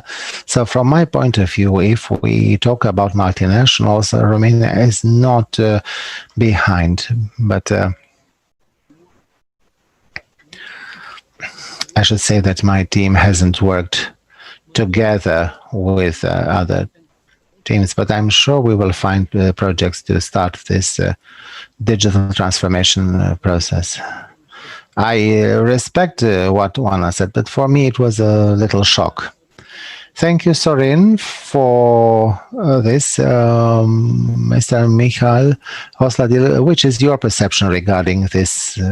Which is the situation of the Romanian energy industry regarding the digitalization? What do you think? Okay, so first of all, what is perhaps needed to be said is that IBM has several branches of business. One branch of business is about software solutions and infrastructure solutions like cloud or say hardware. What I'm close to is services business. There's also a huge services business all around the globe, hundreds of thousands of people. And this is what I more or less represent, this kind of business. So in CEE, Central Eastern Europe, my key markets from IBM perspective is dominantly so-called V4 countries, Poland, Czech Republic, Slovakia, and Hungary. Romania, at least from what I can see so far, which we are obviously trying to change, but so far it is dominantly in utilities environment, to be clear. It is dominantly about really software solutions and so on. So we are present in Romanian companies. In terms of implementation projects, I really cannot judge because I don't know the environment very well, given this fact that we do not implement. But anyway, considering about the kind of solutions that are being sold in Romania, I would say that the extent of, let's say, implementation of digital technologies is very similar in our region, CEE, but simply done by other companies, not by IBM in terms of implementation. So this is my view, and hopefully in a couple of months or years, I will be able to tell you more based on the projects we would have in a Romanian market. So we are working on that, and hopefully we will be there.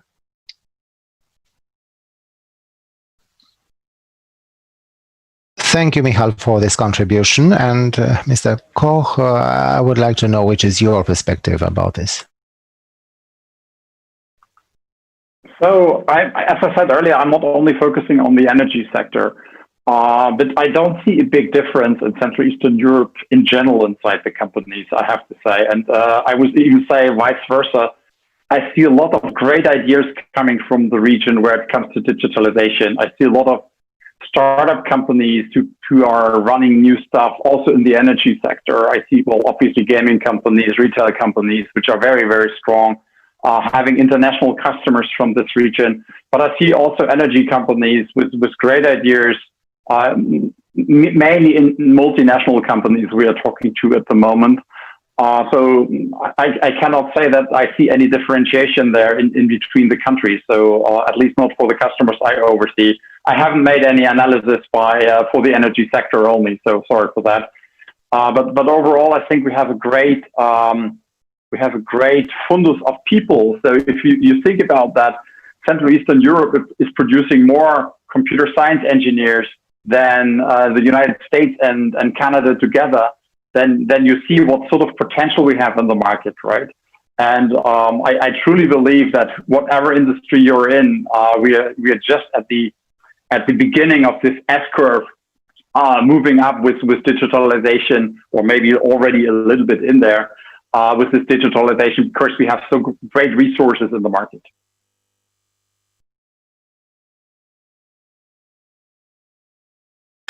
Thank you for this contribution, and I'm glad to hear what you say. Now I'd like to go back to Ana Bucur.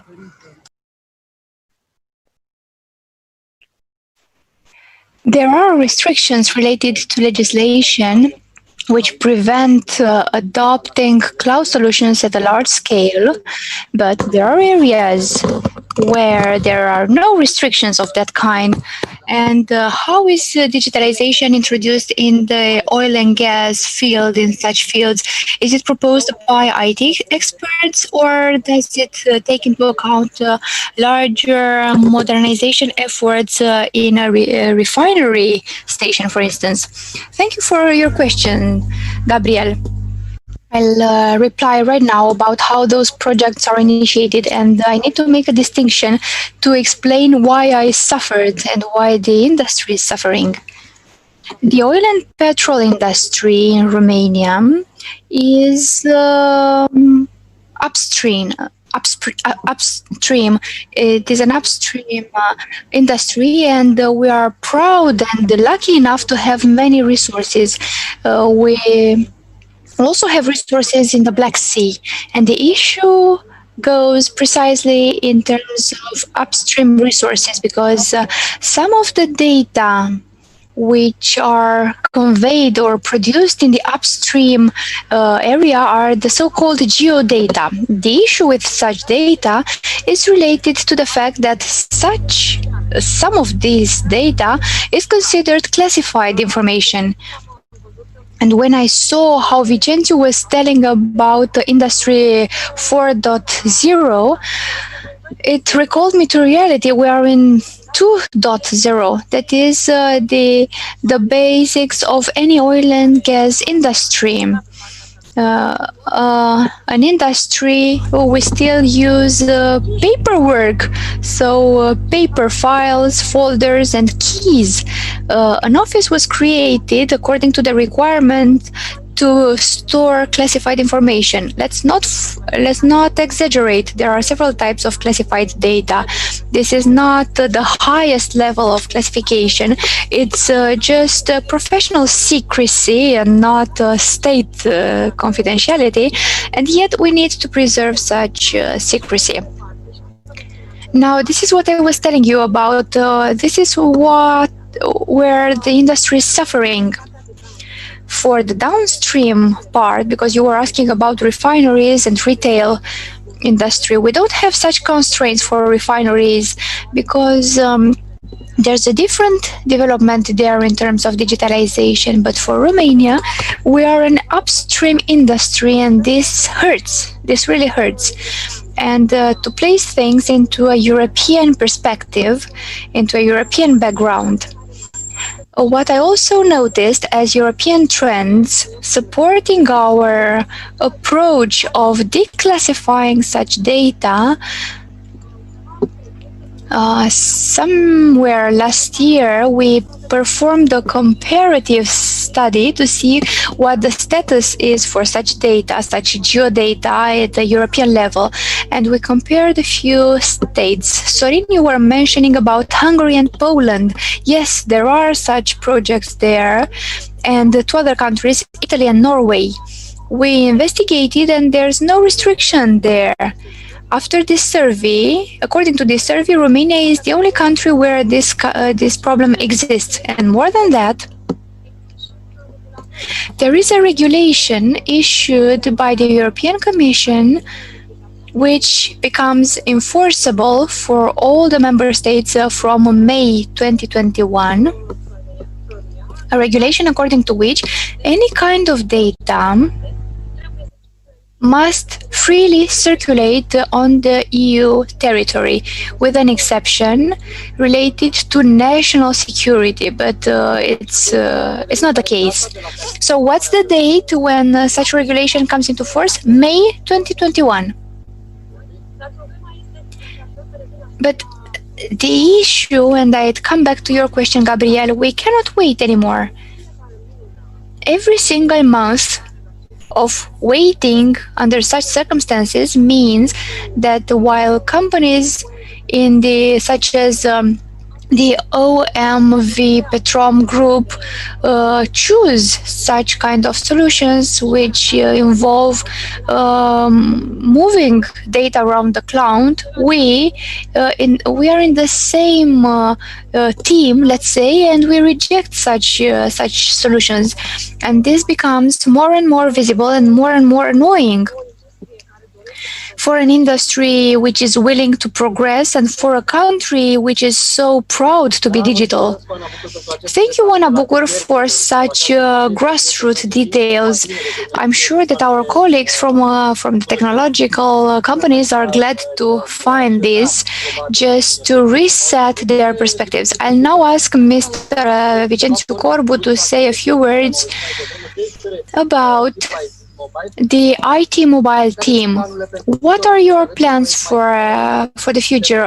I understand that you're about to conclude an important agreement with OMV Petrom. Yes. There was a proof of concept with the OMV so far in terms of NFC chips. Since then, we've been developing a few solutions in this respect. We applied such solutions in several industries. As a short reminder, that technology was presented as a very useful tool to send pictures, photos, and videos between two mobile phones. We are looking forward to use the same technology for industrial tools, or industrial machinery.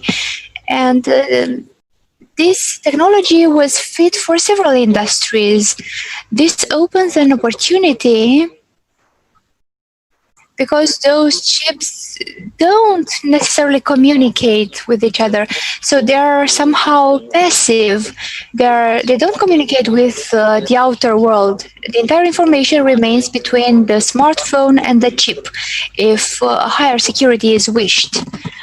So the opportunities are quite important. We are about to talk with partners from Spain, from the Czech Republic, where we should apply the same technology in other industries, such as the wine industry, or the vine industry. So people are making operations about the vine and winery very frequently. Why wouldn't they implement chips?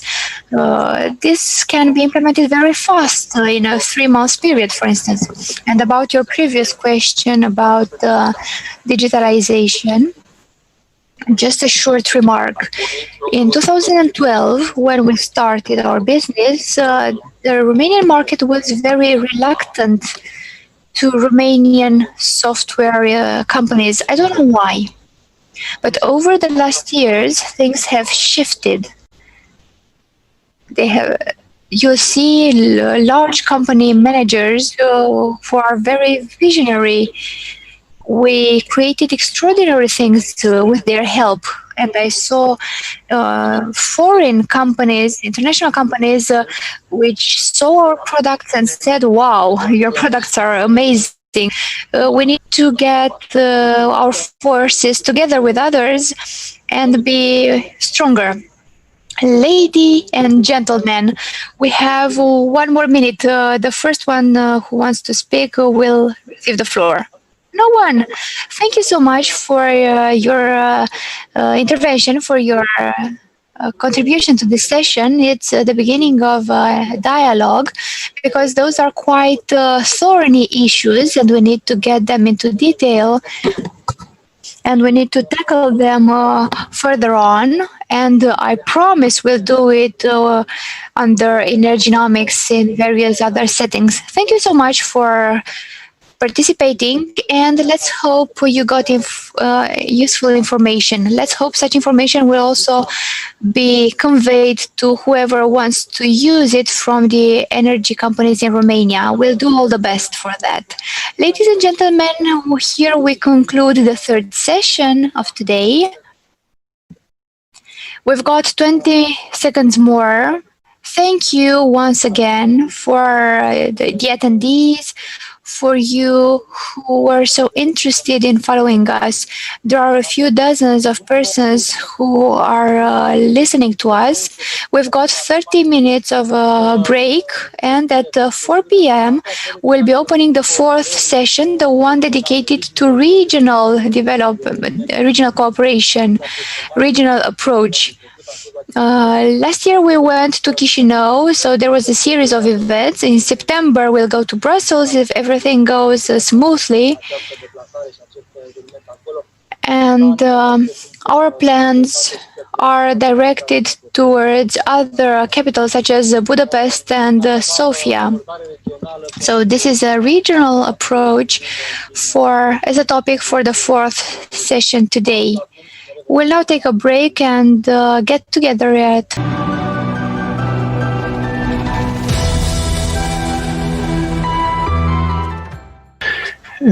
Good afternoon and welcome in the Energy Summit 2020. It is the part in which we talk about the regional cooperation and cooperation strategies at the regional level, in which the companies in Romania should be involved, and at the same time the public authorities. We are honored to have a panel of a very high quality. Besides Mrs. Elena Popescu from the Ministry of Economy, we also have representatives from companies which are active in the region, in Europe and globally, and the representative of an important Chamber of Commerce, AHK Romania, Mr. Sebastian Metz, and the moderator of this panel, which is Radu Dudău, co-founder and director of EPG. Thank you, Radu, for being so kind and answering to our invitation. And now I'd like to give you the floor to moderate this session. We can't hear now. That's fine. Thank you very much, Gabi, for this presentation. And I'd like to thank Energynomics for the invitation extended to me. I'm honored to be in the company of the distinguished panelists in this session called Strategy for Cooperation and Regional Approach within the Summit for the energy strategy, a flagship of each summer in the energy field. The topic is important and relevant because we are in an era where both the member states and especially Brussels insist for transport collaboration in the energy field. We are in a Southeast European region where we don't have much the habit of cooperating with our neighbors. On the contrary, we have a tradition of regional rivalries, which can be seen also through the fact that we were not able to have large regional infrastructure projects in the last years. And we don't have huge capacities of energy production, of electrical energy production that would be in which to invest jointly all or at least a part of the countries of the region. The first panelist, if I may introduce the panelists quickly. The first panelist is Mrs. Elena Popescu, an inspired choice because she's the director at the Directorate for Energy Policies, Transition and Renewables at the Ministry of Economy, Energy and Business Environment. It is a very relevant directorate because there we find the planning of energy policies, including in the field of foreign energy policy. Then we will have three top panelists who represent companies or associations of trading from countries with a strong technological tradition. I'm talking about companies who make available the technology in the energy transition, the clean and efficient technologies, will be also financed by the new financial instruments of the EU and we will try to part with the inefficient and polluting past and to look into clean and digitalized energies and intelligent ones. This is the framework I wanted to outline for this panel, and I'd like to give the floor to Mrs. Elena Popescu, if she's here. I'd like to give her the floor, and I will ask each panelist to comply with a maximum 10 minutes for the first round of presentations, and then there will be small sections of 2 minutes for necessary clarifications, and then we will have about 25 minutes or half an hour for other comments, questions, and answers, together with the participants and the public who participates online in this session. Dear Elena, please, you have the floor. Good afternoon, everyone. Thank you very much, Energynomics, for the invitation. It is an important moment for the Energy Summit 2020, because I can tell you that we are at a moment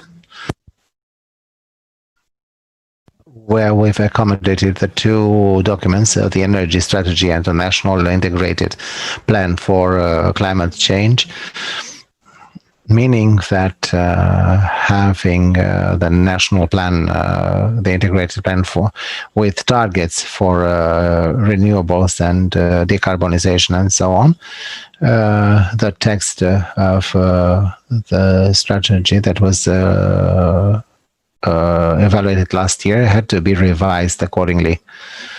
We will send this during the next days to the Ministry of Environment according to the CA procedure, and you will find it on the strategy text and the environmental survey and the revised study. You will find them on the website. Regarding the topic of the panel, it is indeed a welcome topic, because any strategy, any plan initiated or devised by us or promoted by us now must be thought in a regional and European context. As you know, the integrated national plans have been discussed at the regional level with the neighboring countries. There was an exchange of information between the European states and especially the neighboring states.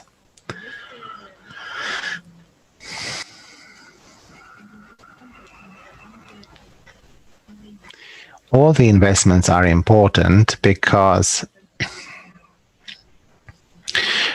in order to adapt and build a new energy system according to the new European legislation and the new legislative package adopted last year, the Green Deal, with everything that derives from this pact.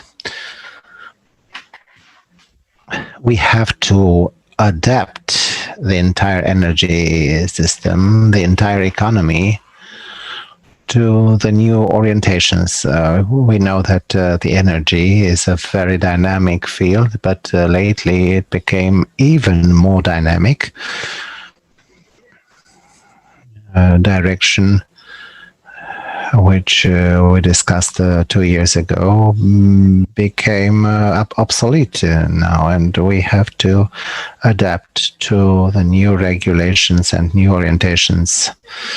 Romania is, and I don't want to launch just a slogan, but Romania is in a context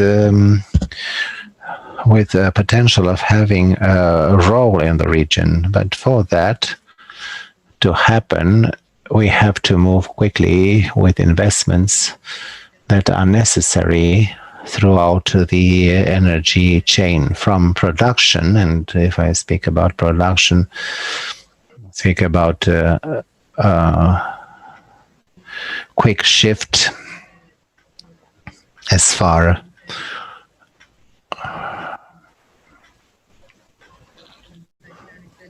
as regards the strengthening of the grid and the issues which are generated there, shifting from coal to natural gas and to renewables, so that the life of coal becomes more difficult because of the increasing of the CO2 certificates, and not only that, but also because of the new market rules imposed by the new legislative package, internal market. So all generation capacities must adapt to this new market model. Then the increase of the weight of renewables, they cannot grow just like that. It's important to strengthen the grids and to have storage capacities. We're talking also about the increase of interconnections. All these measures are found in the integrated national plan, and they are included also in the energy strategy. Some of them existed, some of them have been added. And through the strategy and the integrated national plan at the Ministry of Economy, we would like to give signals to show where Romania should go to cope with this technological revolution in the field of energy, but not only in that, but in the entire economy. What I can say is that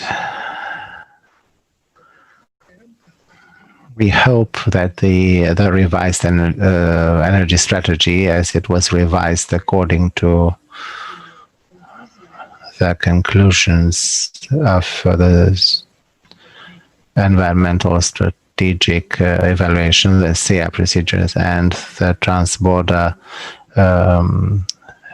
discussions that we had through the ESPO convention. We hope that the strategy will get the environmental permit or approval soon, and then we will go on to the strategic environmental evaluation of the integrated plan, which has been finalized. It was sent to the Commission because we have been asked for this in March, April, for the people from the Commission to perform an evaluation in June for reaching the targets at the EU level. So it is sent to the Commission, and it will also be subject to the environmental evaluation. And after this will be finalized,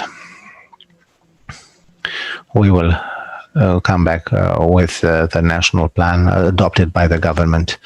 So this is the situation right now. I don't know if you have any questions. I'm glad to answer. But in order to have a role at the regional level, it's necessary to reach our objectives contained in the plan, to achieve the investments which are also included in the integrated national plan and the strategy, and at the same time to create strong companies that would have a regional role to get out of this and of the internal sphere. The main objective is the energy security of Romania, but we believe there is a potential for our companies, for some companies, to become regional players. And this can be done by diversifying the portfolio that they have now. Unfortunately, we have an eternal problem of having the generation sector based on a single fuel. And a solution is the diversification of the portfolio of the companies and the adapting to the market requirements of a new context. This is what I wanted to say. Now, if you have any questions, please do ask. I didn't want to exceed. I hope I didn't exceed my time.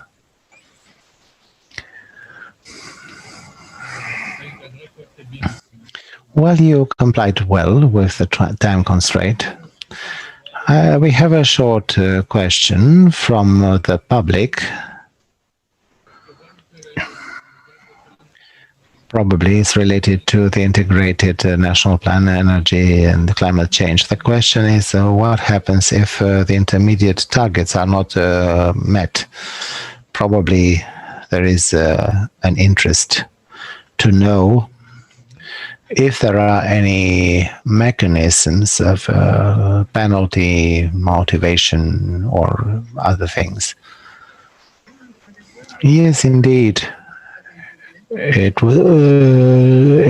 wouldn't be good not to reach the intermediate targets. This is why we had a cautious target for 2030. We were criticized because the Commission came with a recommendation of 34%. We revised it to 30.7%. We said that people said it's too small, but I explained that it is a cautious approach because according to the governance regulation, the increase of the rectification of the renewable quota at the partial evaluation can be done only up in order not to get any penalties. We established lower targets by eliminating legislative barriers. We can exceed these targets, and the modality of facilitating the development of renewables is a mechanism we are working at, the contract for difference, which was associated with the nuclear project, but there is a huge demand from the investors in renewables to develop this mechanism, and we will develop it. We have the second part of the study ongoing, and we hope that this mechanism will be functional starting 2022. So we devise support mechanisms that would offer the possibility to the investors to make investments in renewables attractive to attain the targets. We know that the potential is in the buildings, transport, and industry for energy efficiency, and there are measures contained in the plan, and we hope to reach them to attain the objectives. But I know that if we don't fulfill the targets, this will lead to penalties. Thank you so much. Probably we will talk about this later on at the end of the panel, and we will discuss about the European instruments.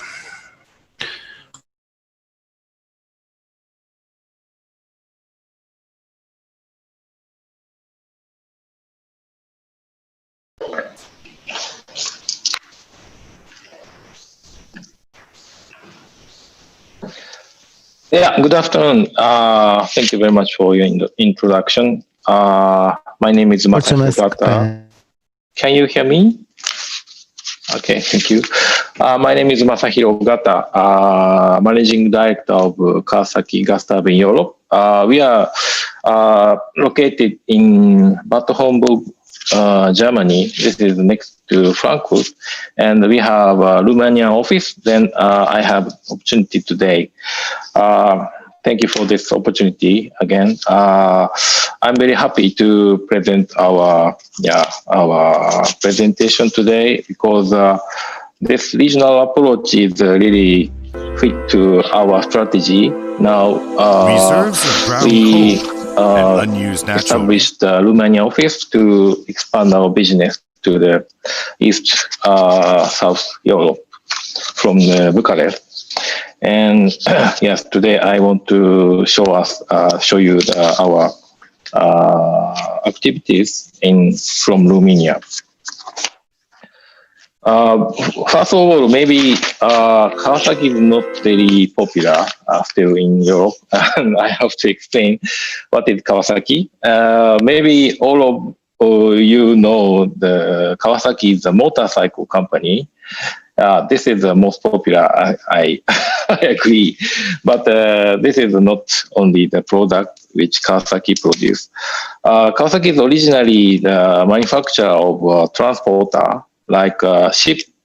Ship is the first business of Kawasaki. And now we produce airplane and trains and, of course, motorcycle as well. And the last part is this energy sector. Our overall revenue of Kawasaki is of last year was 13 billion euro, and roughly 15% of this annual revenue is occupied by energy sector, which is we are belonging to. Now we are working from Germany and Romania. And headquarters in Japan. The main core engine, core gas turbine, is produced in Japan. And now we are importing the core engine and manufacturing the gas turbine or gas engine generator set here in Germany and sending to all over the Europe. So we are very much confident about our product because the core engine is Japanese product and the surrounding parts is made in Germany mainly. So we are very much reliable for all the customers' requirements. And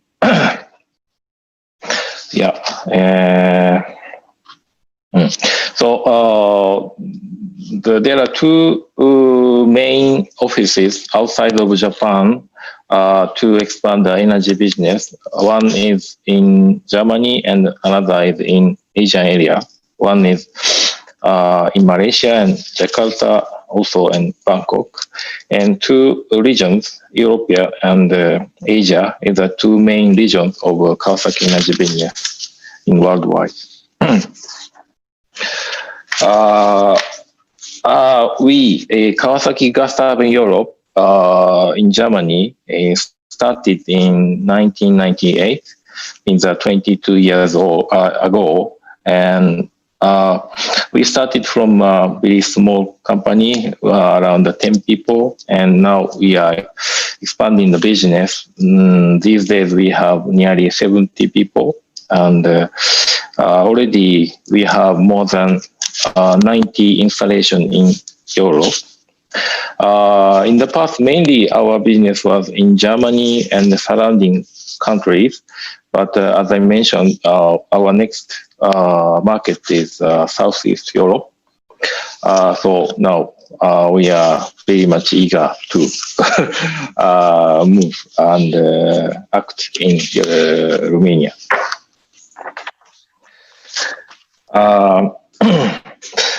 The surrounding environment is different, changing very quickly.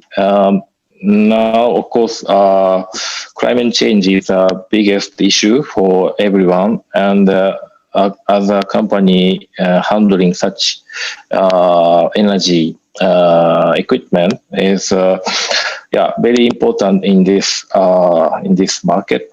And also we are thinking how to expand our business, but also first before this we are thinking how to contribute to improve the environment. So in Europe, the west side has already well developed, and they used a lot of natural gas than coal. But east side has still a lot of coal plant. Then we want to change this situation to reduce the environmental emissions, also to improve the atmosphere for the people living there. And also, as mentioned, the European Committee adopted the new Green Deal strategy. We want to support this idea, and Kawasaki has a lot of suitable products for this market, and I would like to show some examples. So first of all, our name is Kawasaki Gas Turbine Europe. So basically, we started with a gas turbine generator set. Maybe you can see like this. Our biggest size class gas turbine is 30 megawatt electricity output, and smallest is 1.8 megawatt. So this is very wide range, and we can provide a lot of different solutions for the different customers in Europe. And also, we have another product, gas engine. Our gas engine has a worldwide highest efficiency machine to produce electricity, and which we are very much eager to sell this last 3 years. And this is basically for the natural gas firing machines, which probably necessary in the south east European area. But also I can imagine everyone is concerning what is next investment if the customer buy the machine for natural gas, maybe they have to buy another one for the future hydrogen society. But our solution is to sell our machine as a natural gas firing machine, but we can offer the retrofit to the hydrogen firing machine in future. So gas turbine and gas engine is basically very flexible to switch the fuel, and this is the most strong point which I want comment today. And Kawasaki is one of the most high-tech company in the world about hydrogen technology. And not only the energy business, energy business means the repowering machine like gas turbine and engines, but also they are developing all the transportation system on the hydrogen chain from producing the hydrogen and liquefied hydrogen, and then transport somewhere other liquefied hydrogen. So maybe Kawasaki launched the hydrogen tanker in the end of the last year, which is commercially available already.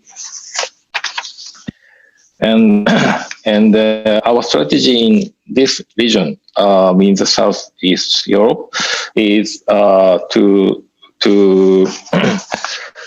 sell our natural gas machines at the beginning, but we will show our possibility to retrofit and improve the future strategy of the client.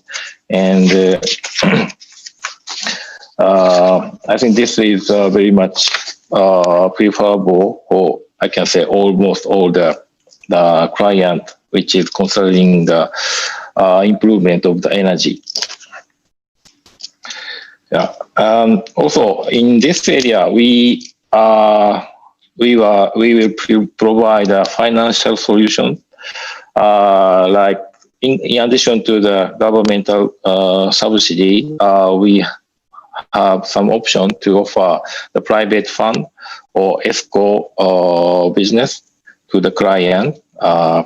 All these activities will help the improvement of each country in this area, and yeah, I'm very much confident to do this in coming 2-3 years.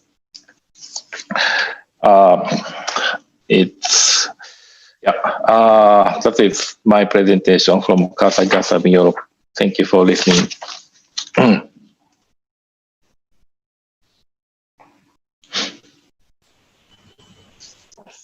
Thank you so much, sir.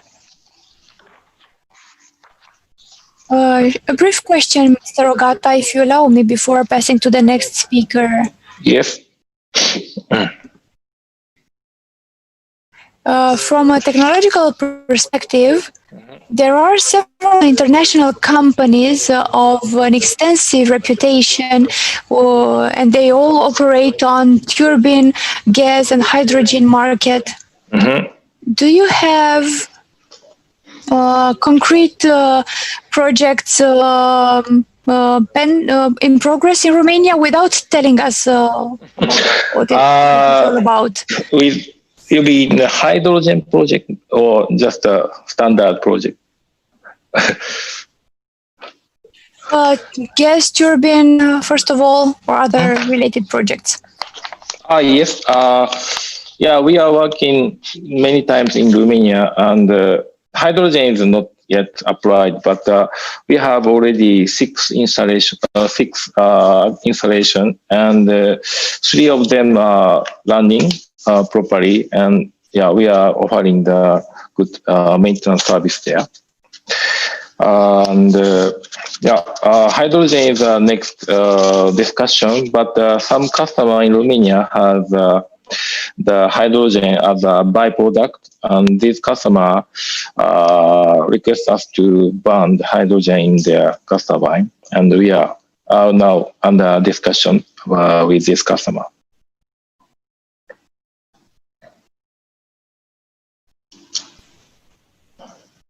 That's perfect. Thank you so much, Mr. Ogata.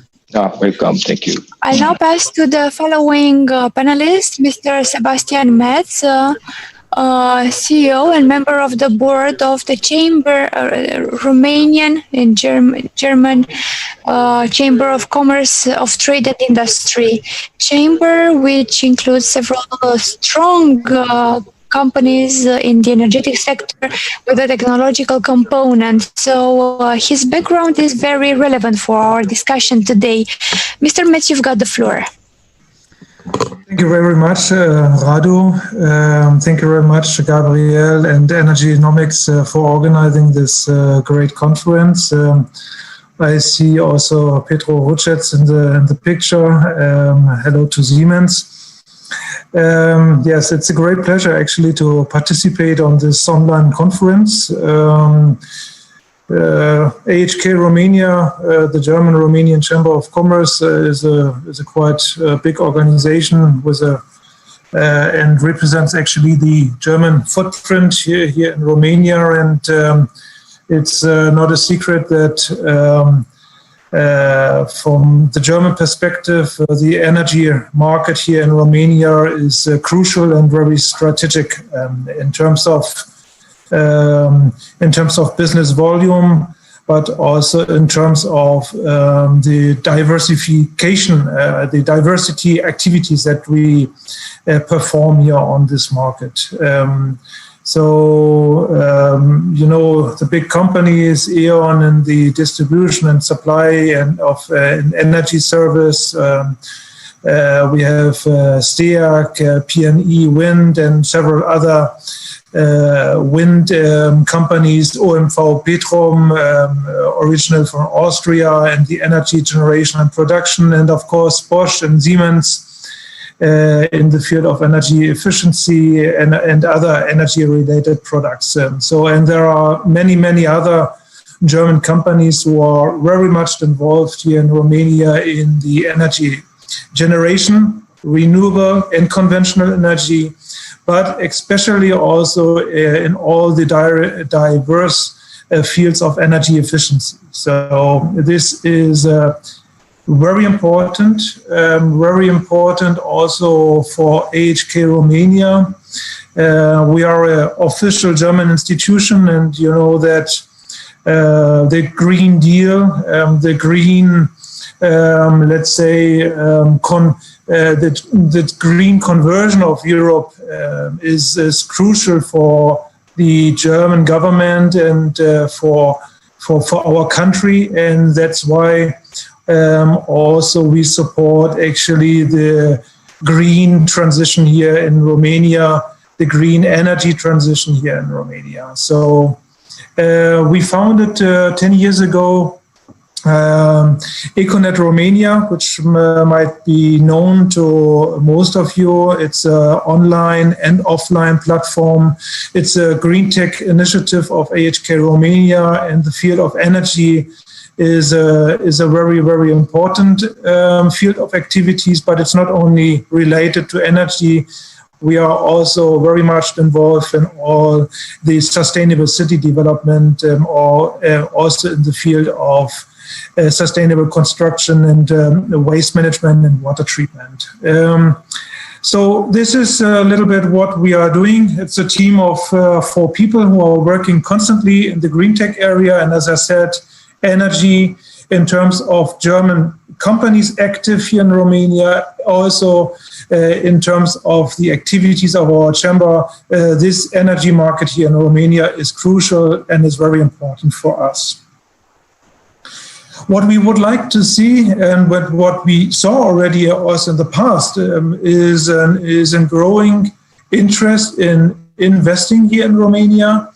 But I think there is still quite a lot of room for improvement for all this. And that's why I'm very happy that the Ministry of Economics and all the other stakeholders are working continuously actually to improve the legal framework, to enlarge the business for all the stakeholders who are active here. Let me just say also that our member companies in the energy sector are paying very great attention to the existing and new types of the European financing through, let's say, the Modernization Fund or the Just Transition Mechanism, and implicit also to the evolution of the multi-annual financial framework, which is right now under discussion, and the Green Deal will play a huge role in this negotiation. And then on the top of all this, let's say, subsidy or financial framework that we are having here in Romania, it comes a recovering plan, which has additional funds available, and who will also definitely support the green energy transition in the European Union, but also here in Romania. So that's why, once again, what is happening here on the energy market is very, very important for us. And it's also very important in the bilateral economic framework. What we need, this is not a big surprise, is a predictable legal framework, and of course also a good consultation process. But as far as I know, the dialogue between the public and the private stakeholders is good, is continuously working. But I want to underline that this is still very important. Looking on what we can do on the investment side, just to give some ideas which are not complete or which are not complete, but I would like to mention it nevertheless. What we should concentrate on is to incentivize energy companies to invest more in smart grids, smart solution, and to use also the European funds. This will increase Romania's capacity to attract more European funding, and it will also give Romania the possibilities to achieve actually the goals which Romania set in terms of CO2 reduction, in terms of energy efficiency, in terms of energy production, and all the other goals that Romania is compliant to. Another very important thing, this is an ongoing discussion since 2-3 years, is the topic of PPA. I think it's not a secret that also our organization, but aligned also with the Coaliția pentru Dezvoltarea României, CDR, we need the signing of long-term purchase power agreements, PPAs, outside the centralized market, outside the OPCOM market. I think you're all energy experts. I do not need to outline why this is so important for the private business. And the third point that I would like to underline is in terms of infrastructure and regional cooperation, because this is also the topic. Our members have given us the example of projects of common interest, the so-called PCIs. PCIs are known as a key cross-border infrastructure of the European Union, and they help the European Union to achieve its energy policies and climate objective. Such projects were developed, as far as we know, in Slovakia and Czech Republic, and it can be also maybe a good best practice, or at least a good best practice sharing for us here in Romania to initiate such projects. Then the last point, but it will not be the least point, is simplified permit granting process to build and operate plants and associated transmission and distribution network infrastructure to produce energy from renewable energy sources should be in place in order to speed up the transition process, which is also, I think, very important for our member companies. Let me then use the last minute actually to express also another thing in all the green digital, in all the green discussion in terms of CO reduction and greener energy production. We always must think that our energy policies must be in line with our industrial policies. I know that Ms. Popescu knows very much, even better than me, let's say not the conflict, but sometimes the controversy. Let's put it like this. I do not know a better English word for this, but sometimes. We are not a sector association. We are in our association. We have energy companies and we have also industrial companies. And what we should not do in Europe and also not in Romania is to neglect actually also our industry and our industries, which are giving 25% of the GDP, and who are producing here. And also in Europe, the industrial activities, especially also in Germany, are very, very important. And what we should not do with our energy policies on the national level or on the European level is to put much these industry outside of the European Union. And let me finish this by the last sentence. Especially in Corona times, it was obvious that some production was very, very useful to have it here in Europe. And now we are rethinking of relocation of this industry back to Europe. So we should not create a contradiction between elementary, crucial industrial production, which we want to have in Europe, which we are trying to relocate back to Europe, and other policies, in our example right now, the energy policy, which might, to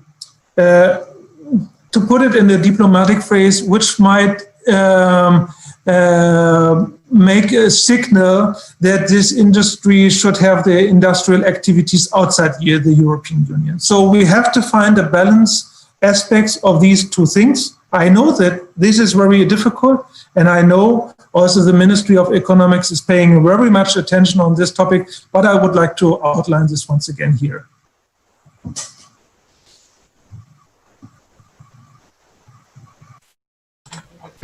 Thank you very much, Mr. Metz.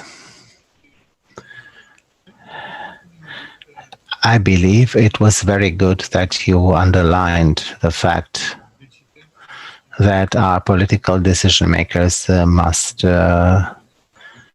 cope from the legislative point of view, and that of regulations with the needs of this energy transition, which is quick and sometimes it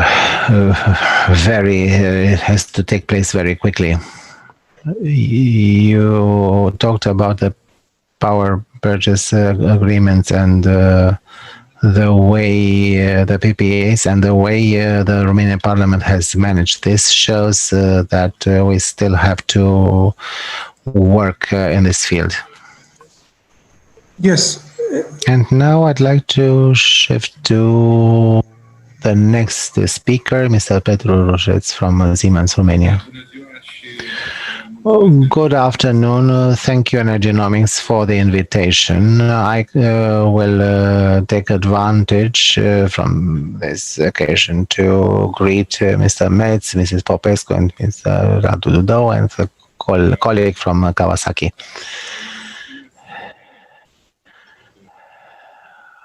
Well, Siemens Energy has been started on the 1st of March in Romania. Gladly, we have a very clear history related to the mother company, which started to work in Bucharest in 1905.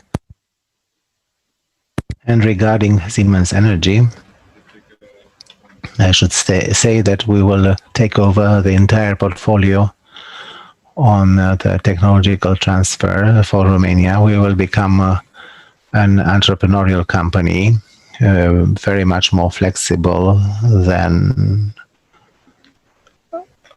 the consortium of companies that produces a lot of things. We will cover the entire range of energy, the entire chain, and I'm glad that I've heard a lot in this panel about renewables, hydrogen, transitional fuel, energy transition, and I'd like to greet the fact that the legislation has been harmonized with the energy strategy.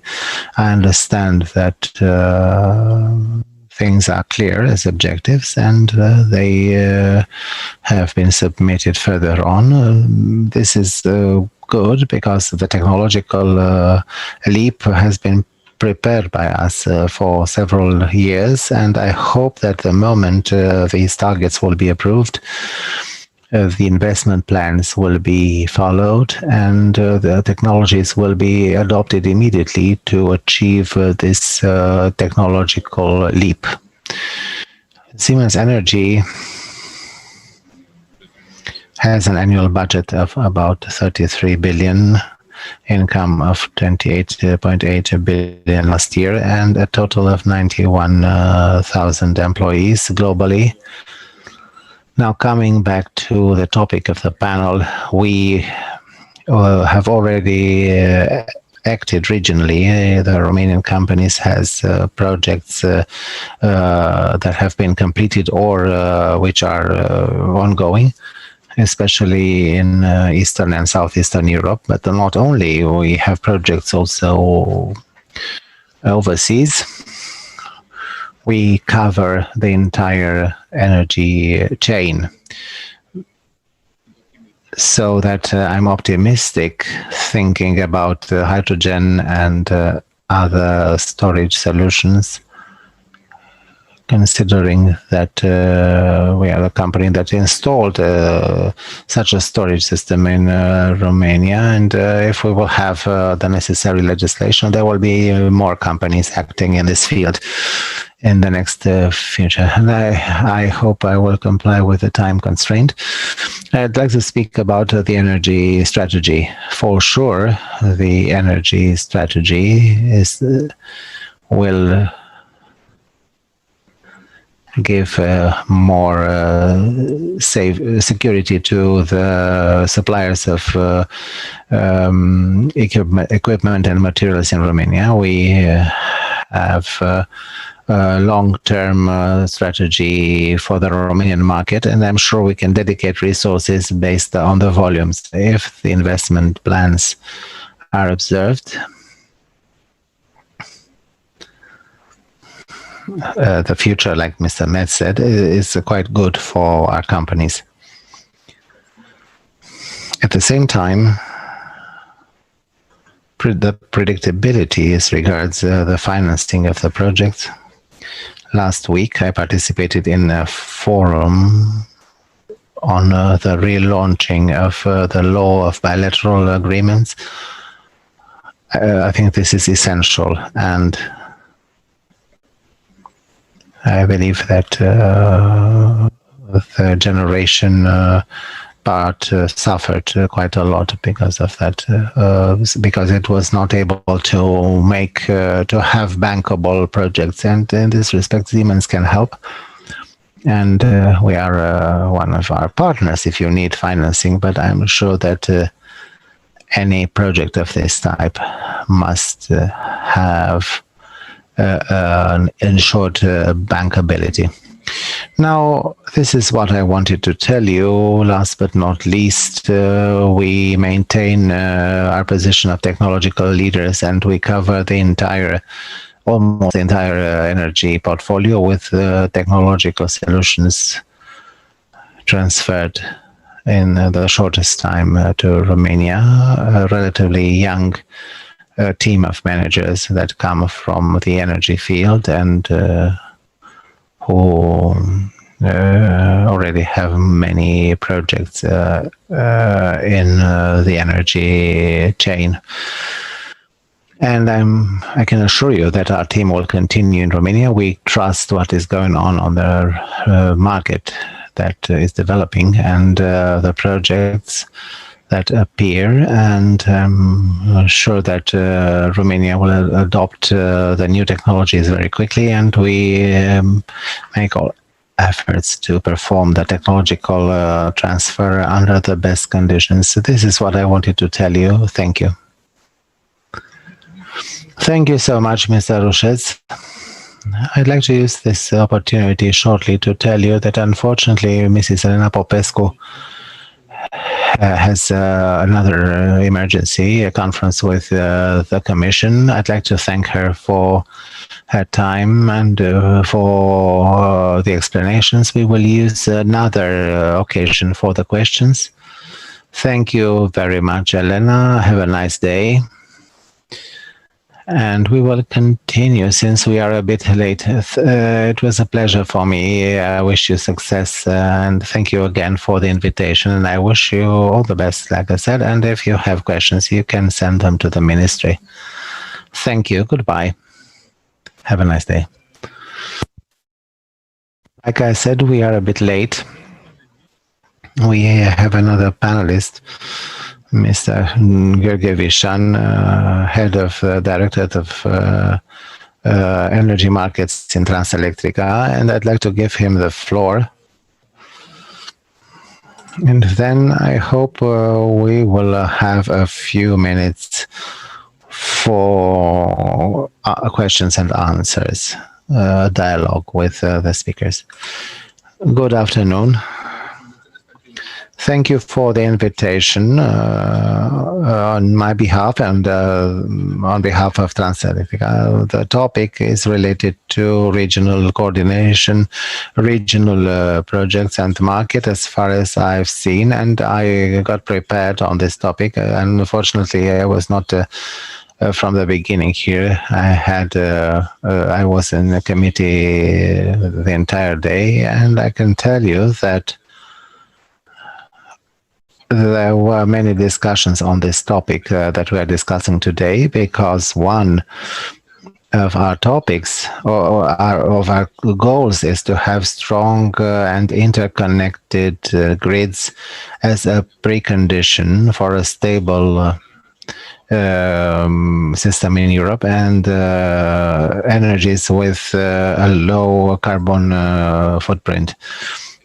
The adjustment of the transport networks are essential for attaining the Green Deal, and the implementation of Regulation 347, which is now under revision, is not a sufficient condition for the security of supplying the European consumers. There is a need for a better coordination of the energy policy of the member states to ensure the higher resilience of the power grids. In our opinion, the factors that led to the reaching of the objectives of grid strengthening remain for the future: a joint understanding for the improvement of the infrastructure in Europe with major technological improvements like the suppliers of equipment, Hope 2, or I heard Mr. Rochets, and a joint methodology for selecting the projects and a higher cooperation. Regarding the impact of regional cooperation as part of the topic of this panel, for the creation of a functional single market and balanced for observing the interests of the consumers, the participants on the market, and the member states, it's necessary to underline that the development of European grids requires supranational actings, and we need to have a new type of operation, the coordination of dispatching in real time up to the coordination of the actions for development projects, which are and also maintenance projects at the regional level. The regional cooperation has an important component, input component given by the result of the capacity calculations and interconnection and the coupling of the markets for the next day markets and for attaining the major targets of the EU. We should see this regional cooperation in the light of requirements that should be fulfilled. It should bring value added to both parties or to all parties. It should be well operating, not only under normal conditions. It must not be discriminatory, and it should be acceptable for all operators who want to participate, and it should be operational on long term, and it should be functional and based on methodologies and procedures, and last but not least, to be self-stimulating, meaning that we have to develop it on a real basis without artificially created requirements.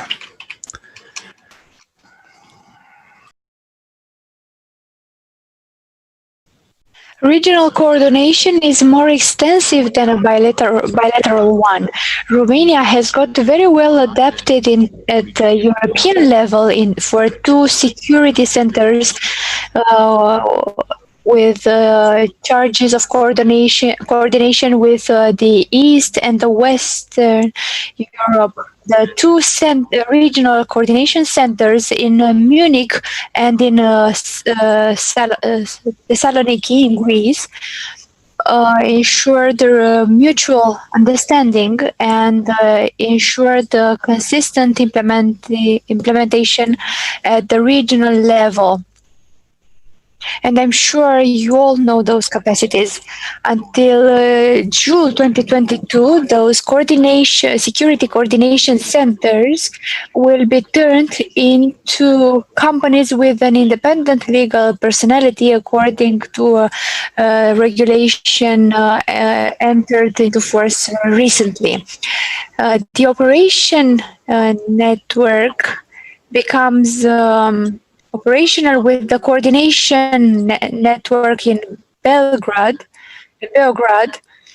This is a coordination center in the Balkanic countries, not members of the EU. A few words about the European countries in the context of the European and regional cooperation in terms of the market and of technological development, which are expected or are in progress of being implemented in other countries as well as in Romania. Implementing the network agreements regarding the assignment of interconnection are completed in Europe. They are interconnected to the intra-daily program. Costs will be shared by a methodology at the regional level. So this is another dimension of the regional coverage. They will got into force in the 4th quarter of this year, and the offering areas will be reviewed according to Article 14 from the Regulation 943, which is about to be implemented at the European level. The directions imposed by the EU regulations for 70% capacity at the market level pursuant to Article to the Regulation 934 shows an important coordination at a regional level. This has already been completed. Starting from last year, Transelectrica has been a member of the Office of Joint Operational Assignments. So we are in line with our 25 colleagues, system operators, system and transport operators in Europe. This is a dimension of all the transport and system operators have implemented very difficult software solutions for household reserves, for automatic storage, and for compensating unbalances. This year and next year, the interconnection platforms will get operational. In other cooperation fields, we have capacity mechanisms, which are one of the potential market models which have been debated in the committee today, having as a horizon 2020. The same Regulation 943 involves a consistent 6 methodology package for approval of such strategies. I'll conclude by some requirements about the technological future in the same context of regional cooperation. Electric cars and pumps will be the future for the flexibility sources by 2030, with installed capacity of more than 100 gigabytes. The integration between atom and the energetic system at the European level is a major technological challenge, and the equipment manufacturers will have an important role to play. I'll conclude by an urge for multi-sectorial cooperation, because Transelectrica and other distribution players, the stakeholders, and other partners need to get involved, to be active in terms of they all need to participate in the association's life.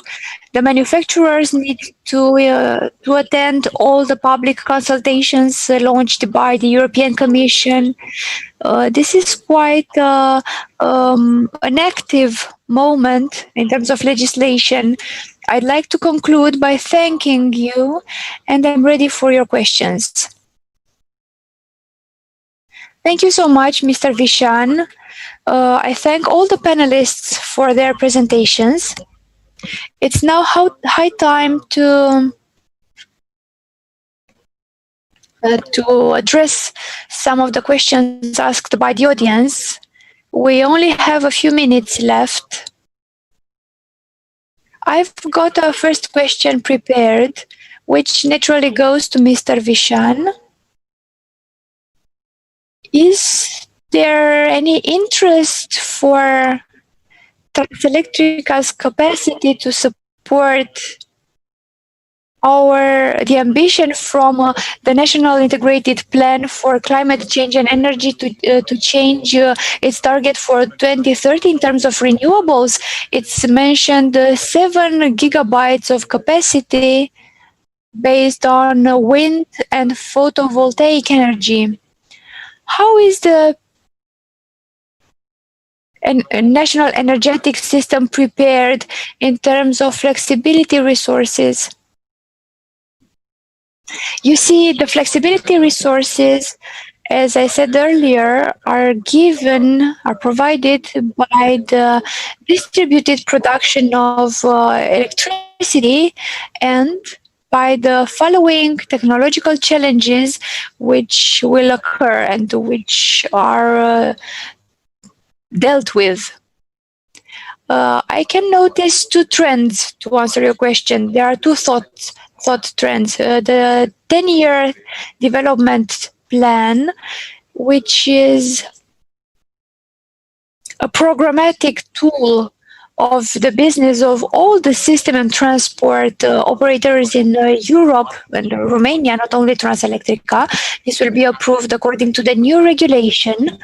Beyond joint interest projects, we'll have other projects intended for facilitating the capacity of installing, let's say, not 7 gigabytes, but at least 5 gigabytes.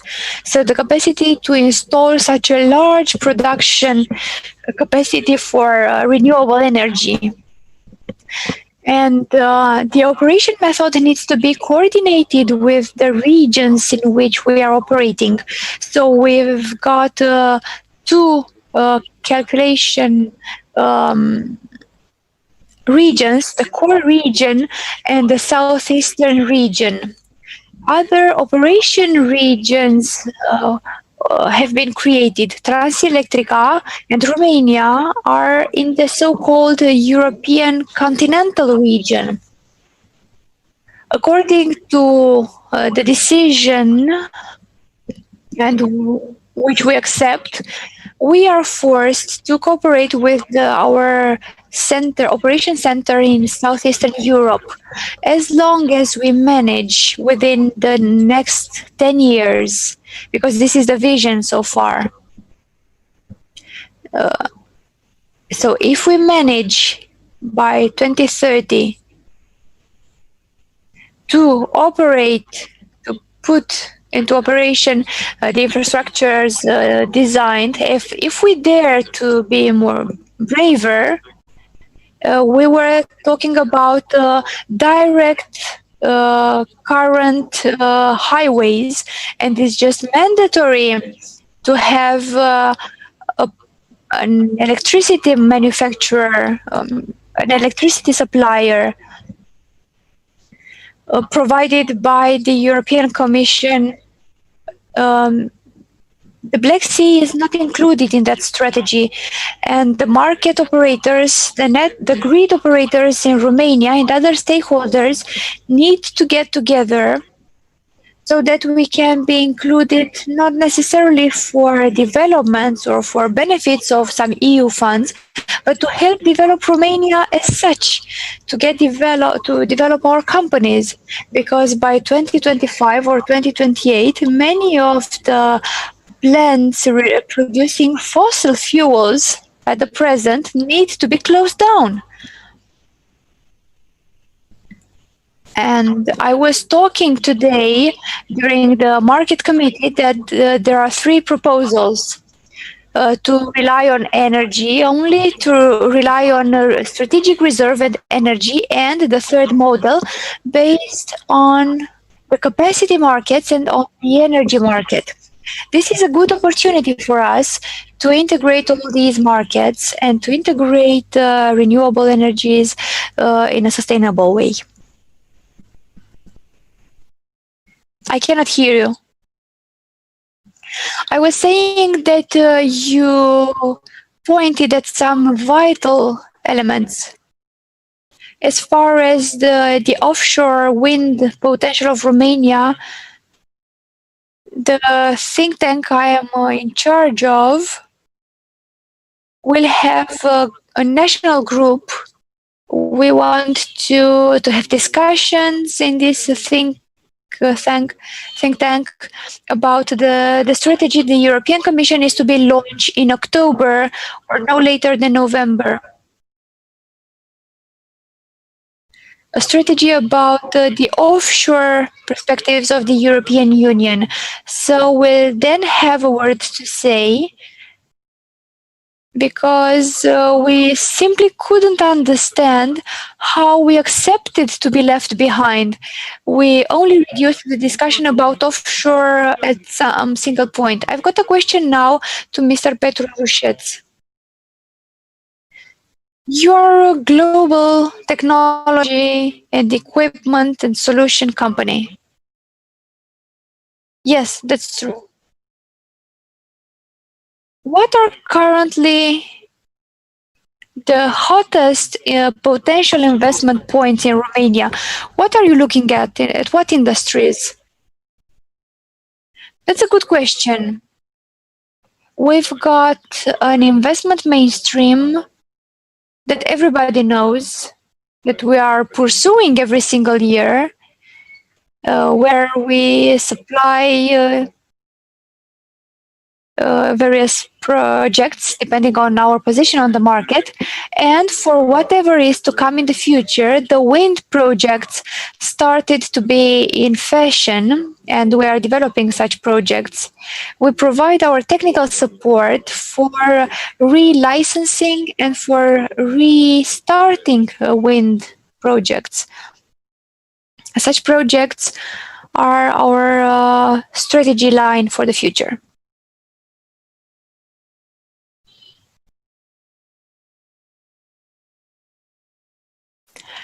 I think that your connection got lost. Is the fault with you or with me? I assume you got disconnected.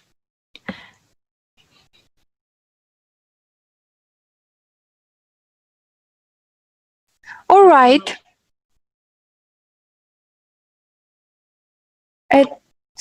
We somehow headed towards the conclusions of this panel. We're just in time. It's 5:15, the Romanian time. Let's observe the fact that all the previous panels were very time strict. They had no delays, so let's not have either. I was honored to moderate such a distinguished panel. You are very professional, and I'm grateful to you. There are still questions, but we'll find a way to convey the questions to you. Gabriel, you've got the floor. Hello, Radu. Here I am to divide you because the end of our event has come, and there are at least 3 interesting questions raised during Mr. Vishan's intervention. We'll collect them and ask them to you later. We'll build some articles in Energynomics so that those questions are not left without an answer. Thank you so much for your intervention. Thank all the speakers. Thank you for your time and for your contribution. And thank you, Radu, for moderating this session. It was a very quick effort from you. Many ideas spoken in a very short time. So that's about all for this session, the 4th session, the regional approach. This is one of the topics of much importance for us at Energynomics. It tackles large projects and we are here to coordinate people's ideas. We are here to establish bridges between organizations active in our country.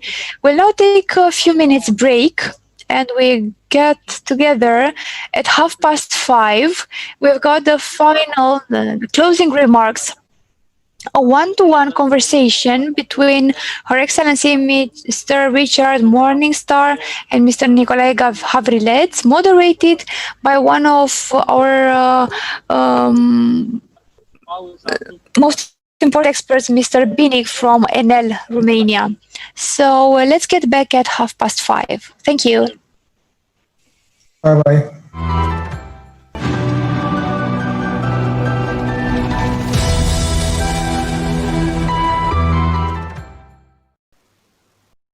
Welcome again. I'm Gabriel Avakarice, Chief Editor of Energynomics. There will be 30 minutes in which we will have the conclusions and final statements. We are honored to have here Ambassador Richard Morningstar, State Secretary Nicolae Havrilets, and the high-level moderator, Mr. Valeriu Binic. Now I'd like to give the floor to the moderator of this session. We will have 30 minutes in which we will draw the conclusions of this summit. Good afternoon, Mr. Binic. And you have the floor. Thank you very much and good afternoon. As chairman of the AmCham Energy Committee, I'm deeply honored to facilitate today a transatlantic dialogue on energy strategy. I have the pleasure to greet and welcome again Ambassador Richard Morningstar, whom I would call one of the closest transatlantic friends of the Energy Summit organized by Energynomics. And of course, State Secretary Nicolae Havrilets, who is also one of the oldest collaborators in terms of duration of service, of mandate of service as collaborator of this event. I had the pleasure to follow the message of His Excellency from this morning. I retained with my capabilities several important messages. Like, for instance, the need to develop competitive and transparent energy markets, to reinforce the principles of the third liberalization package so that strategic energy projects developed by non-EU countries abide by the same rules which are applicable in the European Union. Also, I noticed a preoccupation for developing alternative resources and also a strive to cooperate on the Green Deal.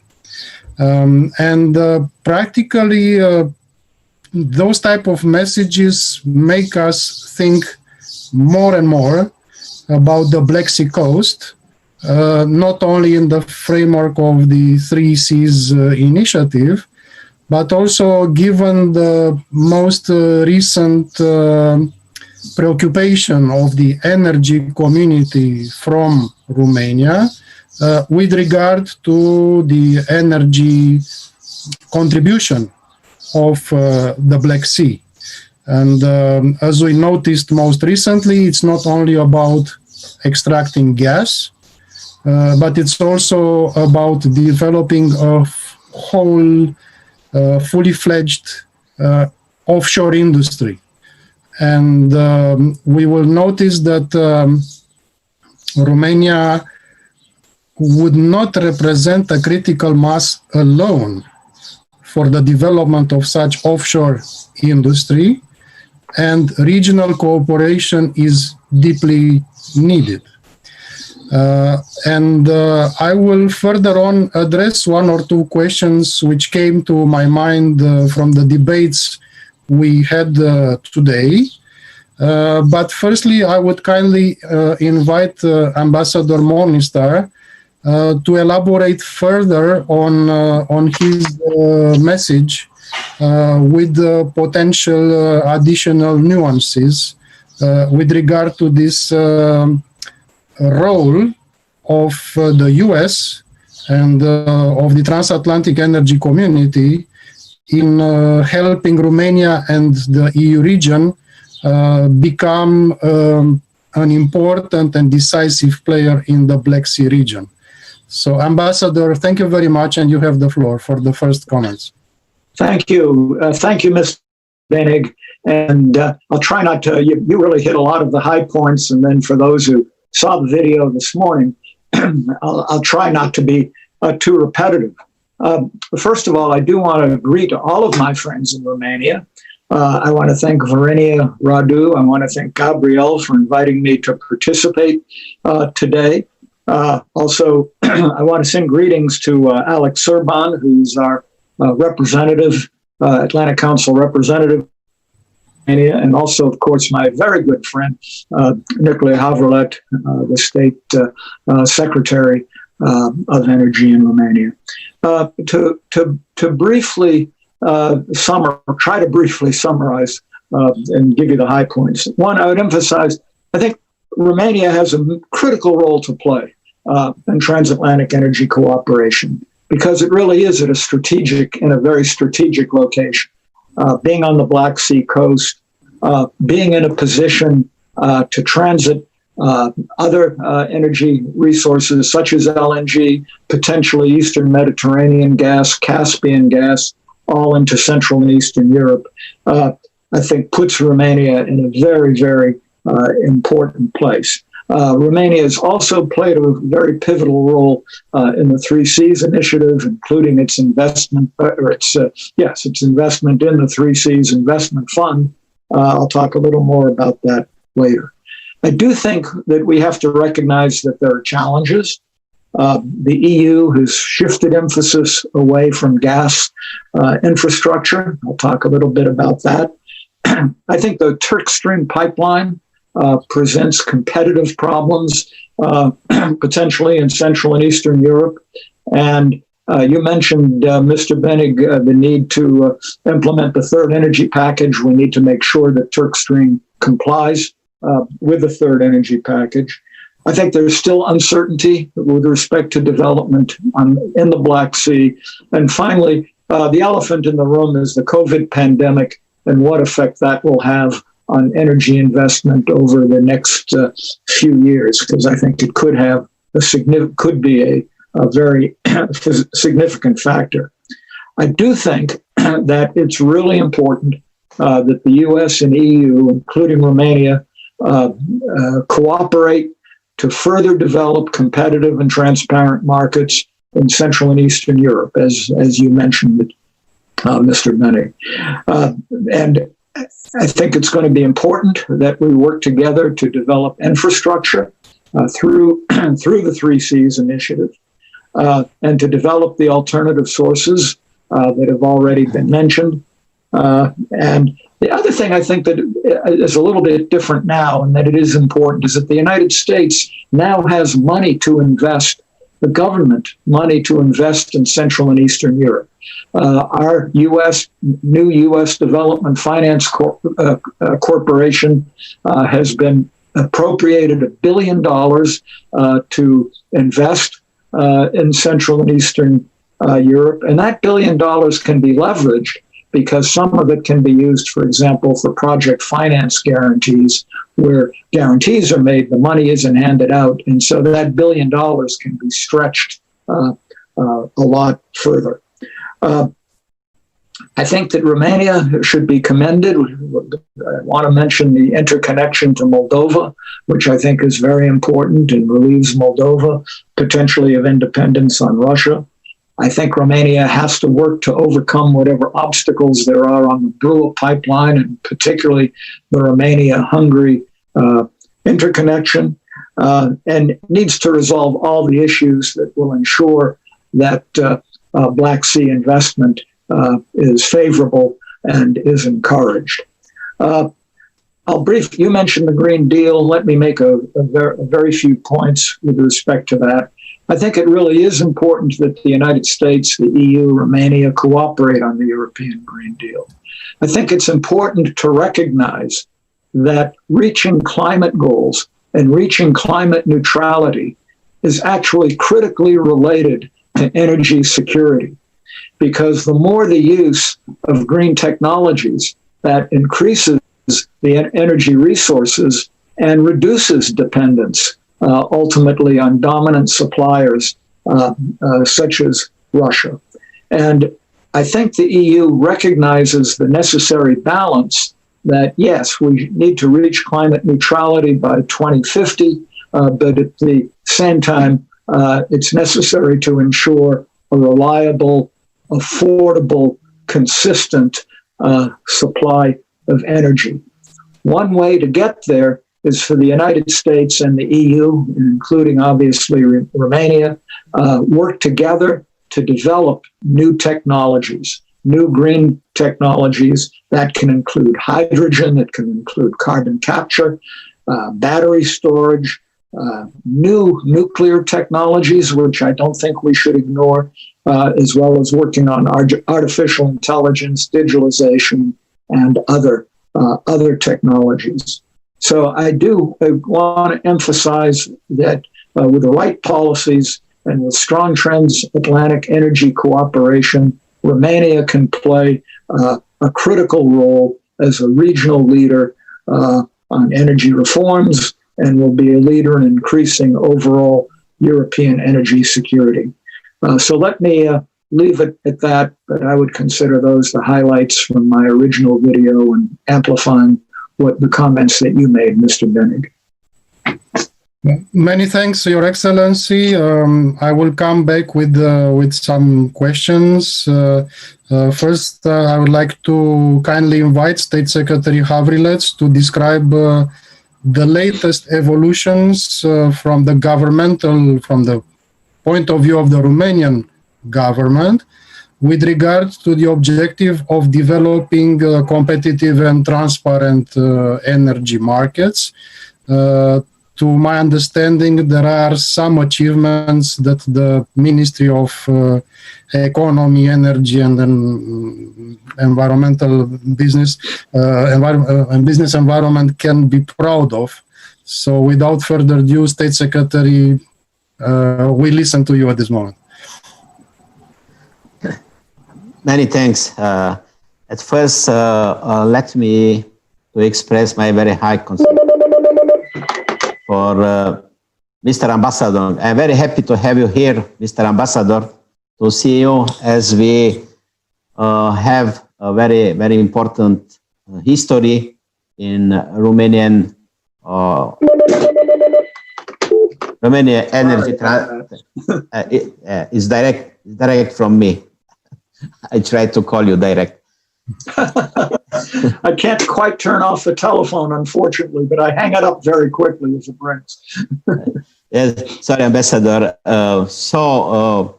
Very nice to have you here to discuss with you and to present our last developments, last state of play in Romanian energy transition policies. As we stated in January, issuing Ordinance number 1, we fixed another another program in order to fully liberalize market, also in natural gas, but in electricity, because this is very important to give a sign for every interested investors in Romania. So, starting with 1st of July, tomorrow, there will be the first day of free natural gas market also for householders, because for the industry, the fully liberalization was stopped. Actually, Ordinance number 114 that prolonged regulated market also for industrial purposes were stopped by our government. So in this moment, starting with 1st of July, there will be free market for all purposes. Also, starting with 1st of January, we will proceed to liberalize the electricity market for householders. But in order to put in place some for encouraging investors, through another ordinance, we issued possibility to conclude contracts on electricity market, direct bilateral contracts, in order to have the PPA mechanism in force, in order to give them chance to have a new project. Also, we established several measures in order to put in place some mechanisms in according with the appropriate behavior of the free market in natural gas. So in this moment, we impose some new possibility to increase liquidity of market. There is a new gas release program in function, in which for a short period, producers have to put it on the stock exchange 40% of their production, except their individual need if they are using natural gas for electricity purposes. And also we fixed offshore law in order to eliminate the obligation to impose for the new investors in Black Sea side to put in stock exchange 50%. So we eliminated also this restriction, and many other new provision in the law in order to encourage the investment. Because as we all know, there is huge opportunities in Romania in order to attract investors in the energy sector. And we are confident that we will be supported by the various EU funds, but also funds coming from North Atlantic partners, like those 1 billion euro mentioned by you coming from United States government in order to be used in the 3Cs initiatives. And when we are discussing about the 3Cs initiative, we take into consideration that opportunity that Romania could invest in offshore wind program coming from the World Bank, showing that there is a huge opportunity to install offshore wind in 1,000 megawatts. So I can say that many transformation coming from the government, from the Ministry of Economy and Energy, in order to encourage investors, are in place or will be put in place in the very next period. So as we discussed and we presented in our last meetings during the Atlantic Councils or another our meetings, we are committed to go further in order to have a very appropriate energy transition in Romania in according with the EU regulation, in according with the rules that we establish with our partners. Okay, thank you very much, State Secretary. Gentlemen, I would propose you the following thing. I'm going to address one question to each in order to think about. And while we'll be thinking, I will make some considerations related to the third topic that I would like to raise. So question number one is for State Secretary Havrilets. As you know, the region of Dobrogea is excedentary in power. We also start wondering if we will also generate electricity offshore, what to do with such excess electricity. So answers, when they are formulated, come in the form of storage or sector coupling. And Ambassador Morningstar has already mentioned the possibility to cooperate in new green technologies, eventually such as hydrogen. So how would it sound to see the Danube Delta using boats only hydrogen fueled? So fossil fuel free Danube Delta, and all the engines inside being using only hydrogen produced from green electricity generated in the renewable energy sources of Dobrogea. A question to consider for Ambassador Morningstar. We are very grateful for the efforts of the Atlantic Council in bringing money to the region, in bringing support. Also very interesting today, I heard about an initiative of further cooperation between gas industry and nuclear industry in Romania, given that now it seems Europe is looking very much towards green, and those two classical technologies are somehow excluded from structural funds and other financial aid. Still, Romania has a viable project and still demonstrated by the energy strategy as being the most attractive from an economic point of view power generation projects of continuing units 3 and 4 in the Cernavoda nuclear power plant. The Romanian government representatives said that now they are looking for a NATO originating investor to partner with the Romanian government and Nuclear Electrica in developing this project. It would be hard to see an EU-based investor for various reasons, including the development of the own European pressurized reactor technology. So probably we need to think more about some North American investors. So the question for you would be whether you think that the Atlantic Council can help the Romanian Nuclear Electrica and government to find investors for that project, which can still be demonstrating as being the most long-term efficient project of power generation, let's say a serious contribution to the energy security of Romania. So these are the two questions, and while you think about them, I'm going to develop the third topic, which once again goes more towards Ambassador Morningstar. We are talking more and more about going offshore. Going offshore for extracting gas, going offshore for eventually generating power from wind turbines. This type of development requires a lot of development onshore, on the coast.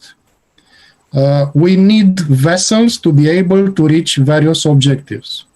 We need helicopters to be able to fly and provide rescue missions, changes of shifts, and so on. We need fast response in case of accidents, be it burned people to be brought in hospitals, be it spills which have to be addressed very quickly. And this practically needs a non-energy investment, a non-energy business and cultural development.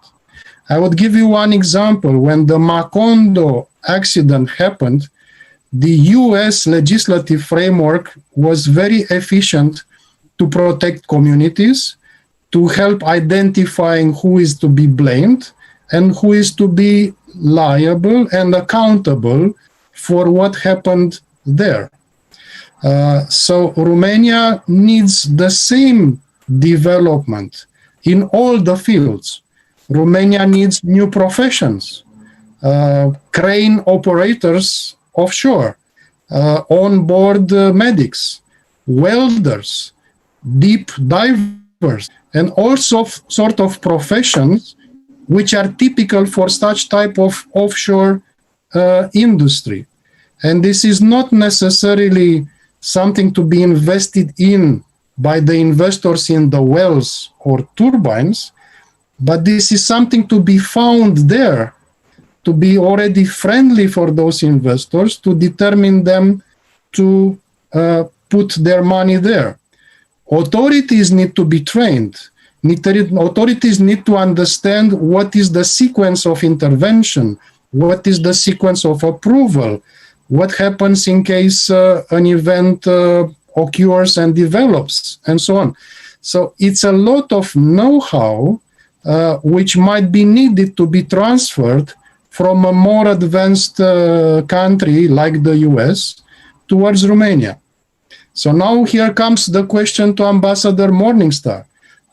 Can the Atlantic Council help somehow in eventually convincing USAID, USTDA, other American support organizations to help the Romanian society on the Black Sea coast to prepare for hosting such a new industry, such a wealth of new types of operations, such a wealth of new types of professions? And of course, this also brings the idea of a critical mass. We cannot resume ourselves to the 241 kilometers of the Romanian Black Sea coast. Sometimes, in order to have an economic critical mass, you need to go also in Bulgaria or eventually provide services to Ukraine in order to have a business case for somebody which provides vessels, for somebody who provides helicopters, for somebody who has the trained staff, and so on. So practically helping the societies develop and understand the challenges may create a friendly environment for future strategic investment. So here I stop with my intervention, and I kindly ask you, gentlemen, who would like to discuss first.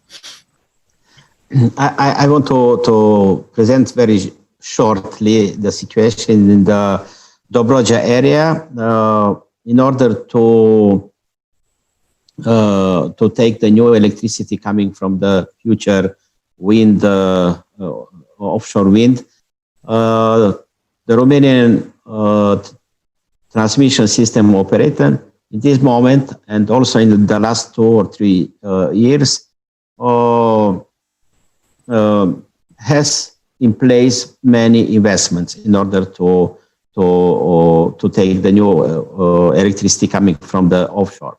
And also, there is an initiative of the most important natural gas production companies that formed a joint project in order to launch the first Romanian green hydrogen project coming from the wind turbines, and to be used like a general fuel in the Danube Delta, because we know that in this area, due to the environmental restriction, can't be imposed natural gas transmission system. So the fuel will be hydrogen.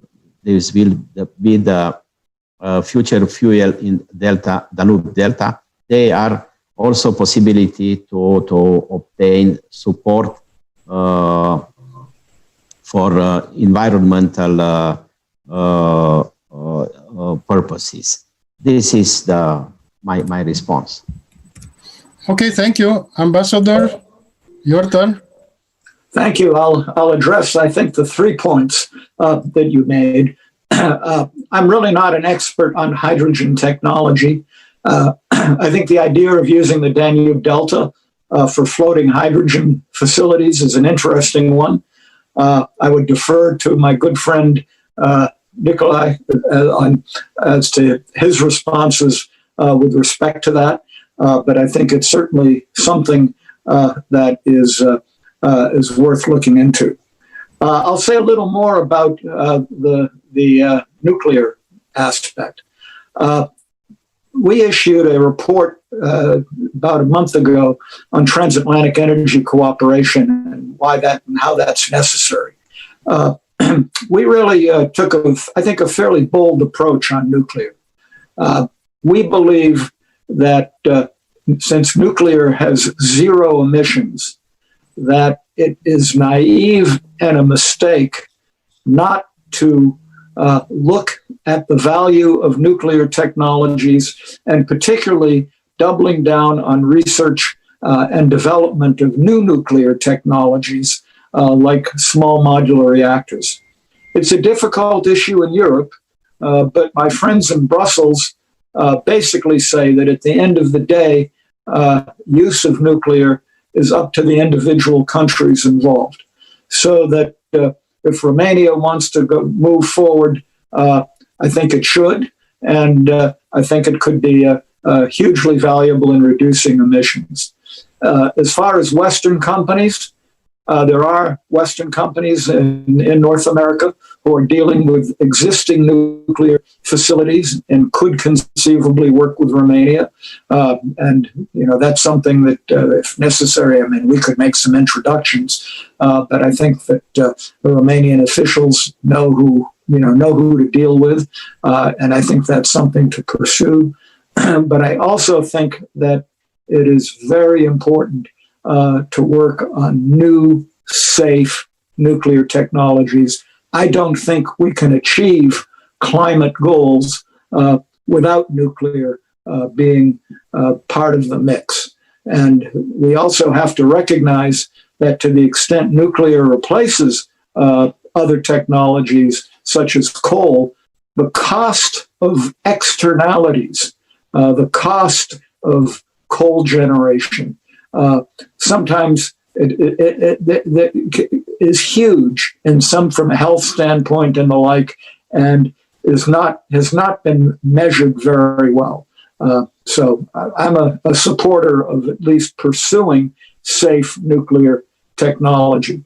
I think that you made a very interesting point about offshore development, and I agree that offshore development goes beyond drilling.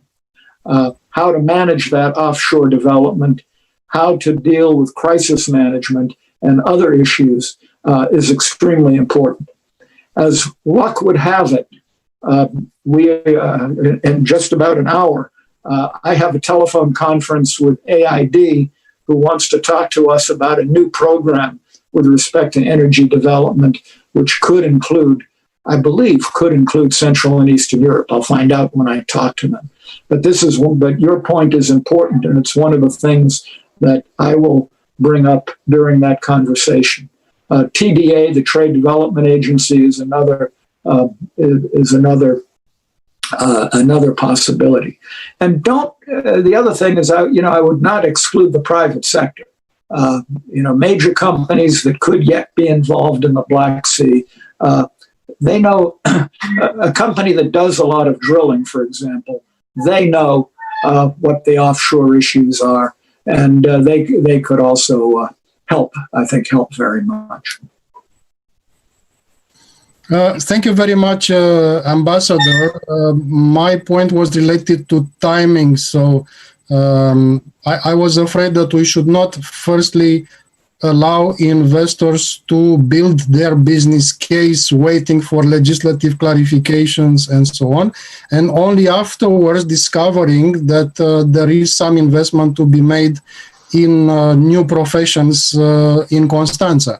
I was thinking about creating vocational high schools even since now, so that the new trainees be ready when they would be needed. So at least some low-cost measures may be started from the beginning, and at least some exchange of experience, some lessons learned, and so on, would be very useful for local authorities, even if the investors are still making their homework. But I'm looking to the watch, and I agree with that, by the way. Yes, we unfortunately exceeded the time given to us by Mr. Avakarice, and I'm sorry, we were just hitting ourselves and just getting more into the topics. Anyhow, I thank you very much for your presence, and I give the floor back to the host. Mr. Avakarice, you have the floor.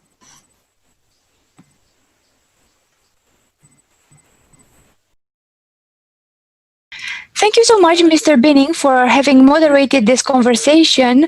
Thank you, dear guests, dear esteemed guests.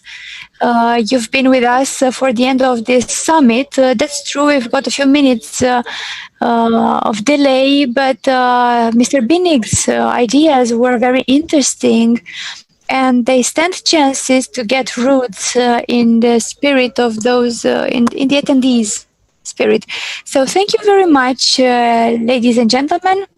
If you allow me to say a few more words for those who are watching us, but not before greeting and thanking Varinia Radu for her beautiful words addressed this morning, and for Mr. Havrilets.